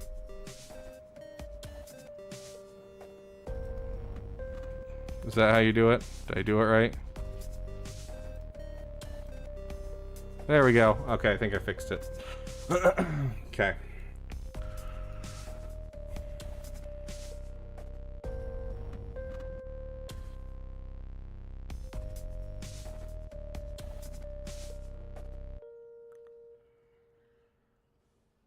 Lose battle Stick Ray as my 5th for Starkiller. Yeah, like I'm not saying it's bad. In fact, it's one of the weird things. Like you normally would say, like Stick Ray doesn't sound like a good 5th for your Starkiller. But honestly, the fact that she hits multiple times with her abilities actually makes so you can get off the inspiration really quickly. So there is some perks to Ray. It's just it's not as good, and you know you might as well get something that's better, as well as trying to get yourself some you know some people that are going to be usable throughout the game. So like you can end up with Baby Cal and you'll use Baby Cal for Starkiller, and then if you're like, ooh, but I want my Ray better, you can move Baby Cal over to Ray, and then you get a Malicos and you're like, oh, now you move your Baby Cal over there. Like getting a Baby Cal is one of the best decisions you can make.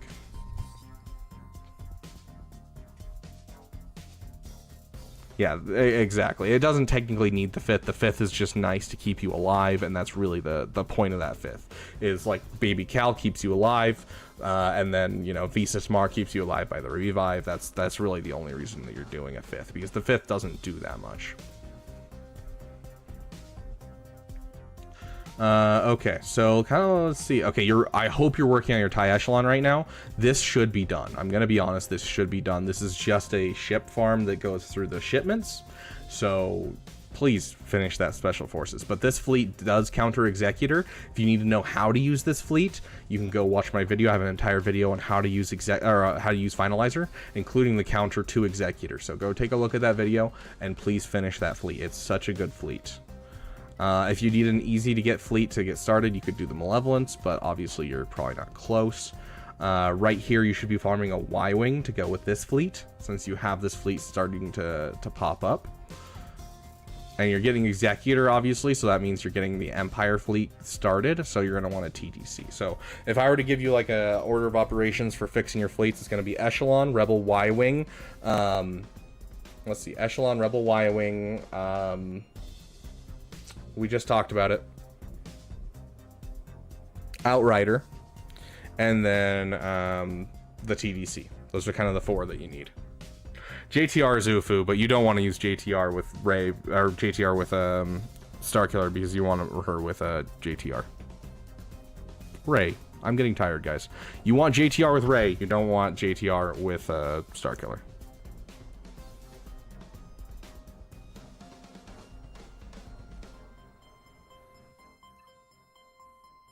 Oh, I see. You're talking about Ray, Ben, JTR. Okay, yep.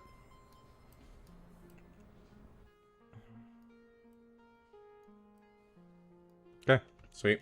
One more today. We are doing cheese balls. You hear?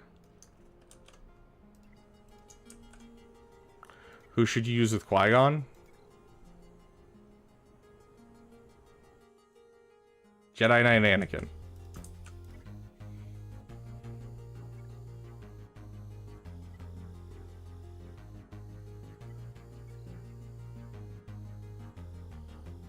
I mean, if you don't have a Relic Jedi Knight Anakin, I usually don't suggest the Qui-Gon Omicron.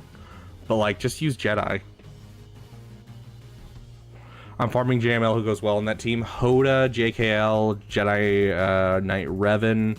And then your 5th is really dependent on who you are. Well, if you're doing it defense, Barriss is the go-to because she prevents, like, the GG counter and that kind of thing. Shock T is a common one. JKCK is obviously the best option for that 5th slot. Another option is Jolie Bindo. There's plenty that you can put on that team.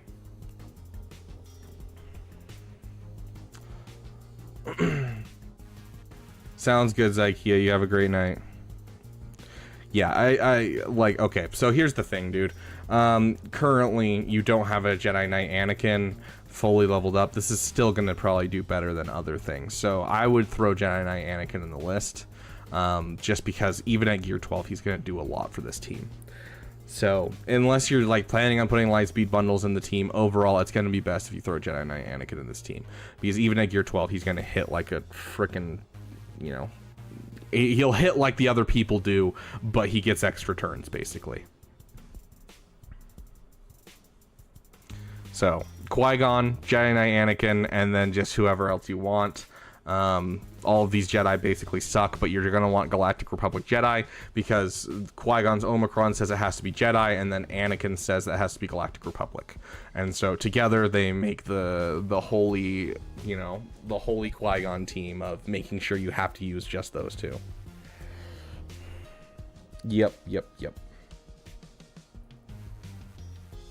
It's only Galactic Republic if you have Anakin on the team. Otherwise, it doesn't matter.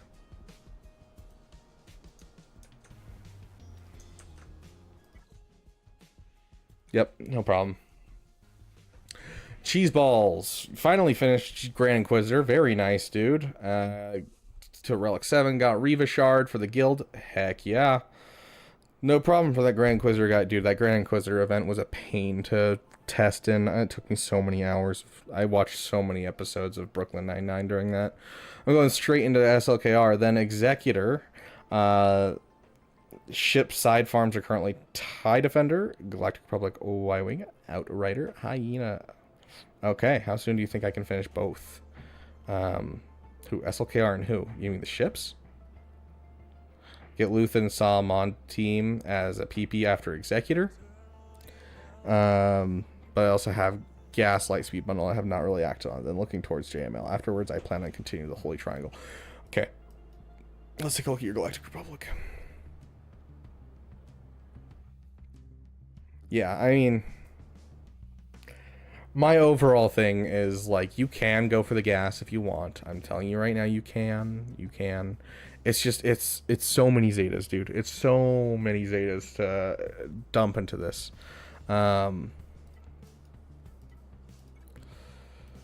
Like, so many Zetas. So, like, I think you can skip out on gas for a while. Especially if you have, like, a Luthen PP. Go for it, dude. Because JML is kind of like the way that I usually go with these accounts. Ow.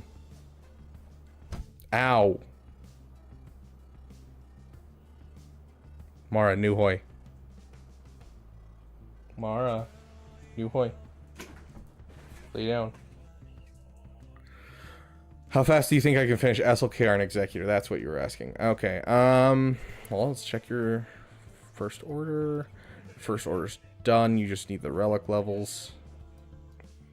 First order.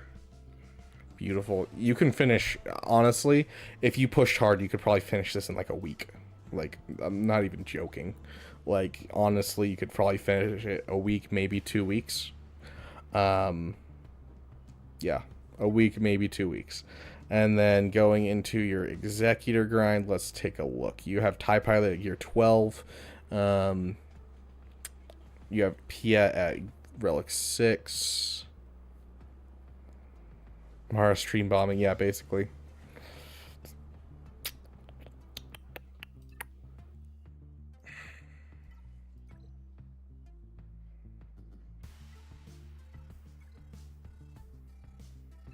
I'm going to say 2 months tops. If you're pushing for that and only that and you're ignoring all other farms, I'm going to say two months. Like, so you won't get it this next month of Executor. So, like, you'll probably finish it less than 2 months. Like, you'll have SLKR in your roster by next month. You will be working on his ultimate. You'll be working towards Executor, and probably like a month and a half from now, you'll hit the point where you have Executor ready to go. If you push really hard, and that means you're probably going to be refreshing Cantina refreshes. Now, that being said, if you're not willing to refresh Cantina refreshes, I'm going to say 2 months, maybe 3 months. So not this next Executor, not the Executor after, but the Executor after that, because tomorrow is the Executor event. So you're looking at 2 to 3 months is going to be my overall. All 6 conquests. I'll have time to finish gas before I unlock Luthen anyways. It's looking like 6 conquests. Yeah, I mean, that also depends on if you're going to start working on, like, getting the Mon Mothma up, getting the Zetas into Mon Mothma to use her, or getting the Saw Gerrera up, which is going to cost you more Chirotechs and so on and so forth and that kind of thing. So it just kind of depends. I about had an aneurysm because my brain farted and I saw IG-86 for a second. I was like, why do you have a Gear 12 IG-86? Why? But yeah, no.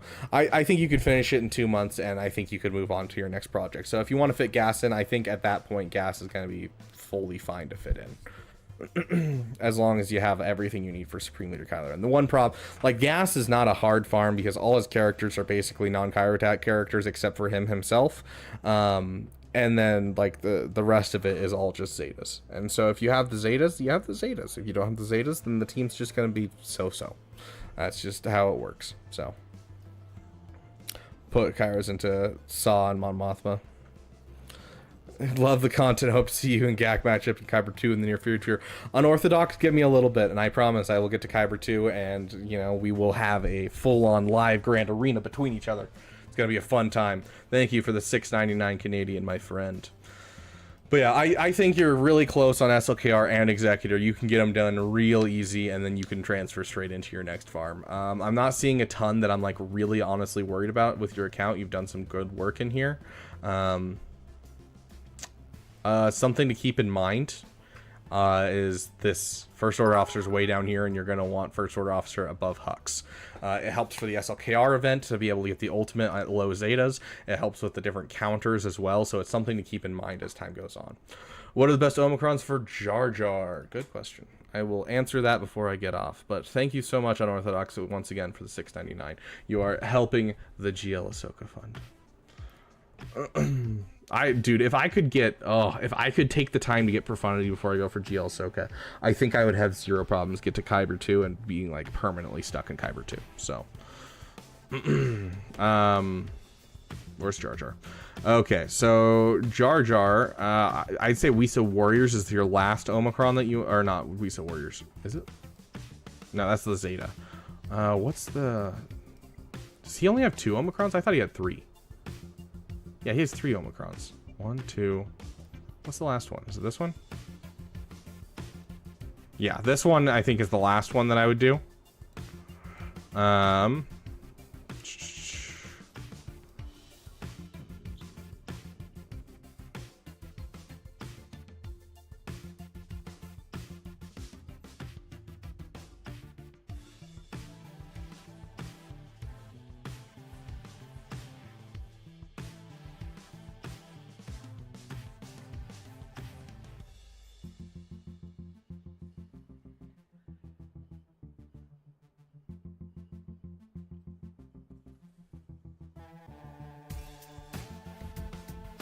Honestly, like, if I'm gonna be honest, I'm probably going to say this one.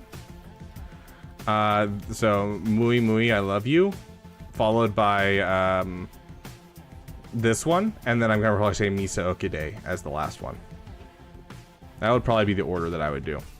For the Beaver Dam! Thank you, Unorthodox. Appreciate it. Sounds good. See you later, Master Jedi. You too, cheese balls.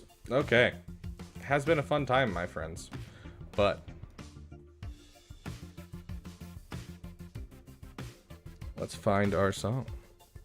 Yeah, no problem.